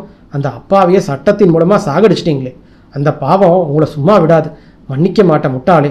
நீ செஞ்சது கொலை. அந்த கொலைக்கு சட்டம் உங்களை தண்டிக்காது. அதனால தான் நானே உனக்கு தண்டனை தரப்போகிறேன். அவர் கைகள் கூட துளாவ ஆரம்பித்தது. டார்லிங், உன்னை கொலை செஞ்சதுக்காக பிரகாஷை தண்டிச்சாங்க. அதனால் நானே உன்னை தண்டிக்க போகிறேன். பீதியுடன் கண்கள் விரிய பார்த்தார். சட்டம் என்னை பாதிக்காது. நீ தான் ஏற்கனவே கொலை செய்யப்பட்டதாக நிரூபிச்சிட்டே. ஒரே நபரை கொலை செஞ்சதா சட்டம் 2 பேரை தண்டிக்க முடியாதுல்ல. அவள் சர்க்கரை நாற்காலியை முரட்டுத்தனமாக பிடித்து தள்ளிக்கொண்டு வெளியேறினாள். அசைய முடியாமல், கத்த முடியாமல் அவர் துவண்டு துடிக்க சர்க்கரை நாற்காலியை வேகமாக தள்ளிக்கொண்டே போக போக சற்று தள்ளித் தெரிந்த காட்டாறு அதன் வேகம் எல்லாம் நெருங்கிக் கொண்டே வந்தது. வண்டியை தள்ளிக்கொண்டிருந்த ஒரு நடையில் வேகம் இருந்தது, ஒரு தீர்க்கம் இருந்தது. காற்று இப்பொழுது அட்டகாசமான புயலாக மாறியிருந்தது. விடிந்த பிறகு 8 மணிக்கு சிறையில் ஜெயிலர் வாசலையே பார்த்து கொண்டிருந்தார். பிரகாஷின் சவத்தை வாங்குறேன்னு சொல்லிட்டு போன அந்த பாஸ்கர் ராவ் ஏன் இன்னும் வரல?